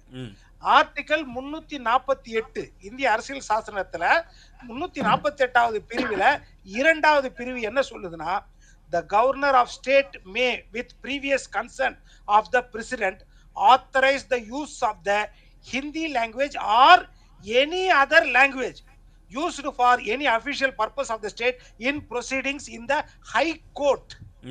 தெளிவா சொல்றாங்க, ஹை கோர்ட்ல உங்களுக்கு உங்க தாய்மொழி வேண்டும் என்றால் நீங்கள் அதை பரிந்துரை செய்யணும். அதாவது ஜனாதிபதியின் ஒப்புதலோடு கவர்னர் அதற்கு தீர்மானம் நிறைவேற்ற கவர்னர் ஒப்புதல் கொடுக்கலாம் அப்படின்றது ஆர்டிகல் 348ல ப்ரொவிஷன் 2ல இருக்குது. அப்போ இதை நாம் ஏன் செய்யவில்லை இவ்வளவு காலம் அப்படின்றது ஒண்ணு. இன்னொன்னு, ஜட்ஜிங்க வந்து நீதிபதிகள் வந்து மற்ற மாநிலத்திலிருந்து வருவாங்க. அவங்களுக்கு வந்து வழக்காடும் பொழுது நம் தமிழ் மொழியை வழக்காடும் பொழுது அவங்களுக்கு அதோட புரியணும். இந்த ஒரு இக்கட்டுகள் சிலது இருக்குது. மூன்றாவது விஷயம் என்ன சொல்றா, இவ்வளவு நம்ம இந்தி வேண்டாம் வேண்டான்னு இவ்வளவு காலமா பேசுறோமே. இப்போ தாளமுத்து அவர்கள் இறந்தார், நடராஜன் அவர்கள் இறந்தார், 21 பேருக்கு மேல அந்த நேரத்துல இறந்தாங்க. இது மொழிவெறி கொள்கைக்காக பாடுபட்டவர்களுக்கு பென்ஷனும் இன்றைக்கு வரைக்கும் கொடுத்துட்டு இருக்கோம் அவங்க குடும்பத்திற்கும். ஆனால் நாம் என்ன சொல்றேன், இப்போ இண்டி கூட்டணி நீங்க இருக்கிறீங்க. நீங்க வந்து அரவிந்த் கெஜ்ரிவால் என்ன செய்தாரு, அவங்க மாநிலத்துக்கு ஒரு அவசர சட்டம் எதிர்க்காக மோடி அரசாங்கம் கொண்ட உடனே இதற்கு நீங்க ஆதரவு தெரிவிச்சு இதை எதிர்த்தீங்கன்னா தான் நான் உங்க கூட்டணியில் இருப்பேன்னு சொன்னாரு. பாராளுமன்றத்துல எதிர்த்தாங்க காங்கிரஸ் உட்பட. அது போல நம்ம மாநிலத்துல இருமொழி கொள்கை, நம்மளுடைய தாய்மொழி எப்படி செம்மொழியா நம்ம கேட்டோமோ வாங்கணுமோ அதே போல இந்த தடவை 22 மொழிகளை அலுவல் மொழி ஆக்குவதற்காக காமன் மினிமம் புரோகிராம் அதை வந்து இந்தியா கூட்டணியில ஒரு அங்கமாக வைக்க வேண்டும் என்பது என்னோட கோரிக்கை. வெறும் இது அரசியலா பார்க்காம இது போல ஒரு வாய்ப்பு கிடைக்கும் போது தேசிய கூட்டணியில சேரும் பொழுது இதே ஒரு அங்கமாக வைத்தால் காலம் உங்களை மறக்காது அப்படின்னு திமுகவுக்கும் புகழ் காந்திக்கும் அண்ணன் செல்வம் அவர்களுக்கும் நான் கேட்டுக்கிறேன். சரி, விருந்தினர்கள் அனைவருக்கும் நன்றி. மீண்டும் மற்றொரு விவாதமன்றம் நிகழ்ச்சியில் சந்திப்போம். வணக்கம்.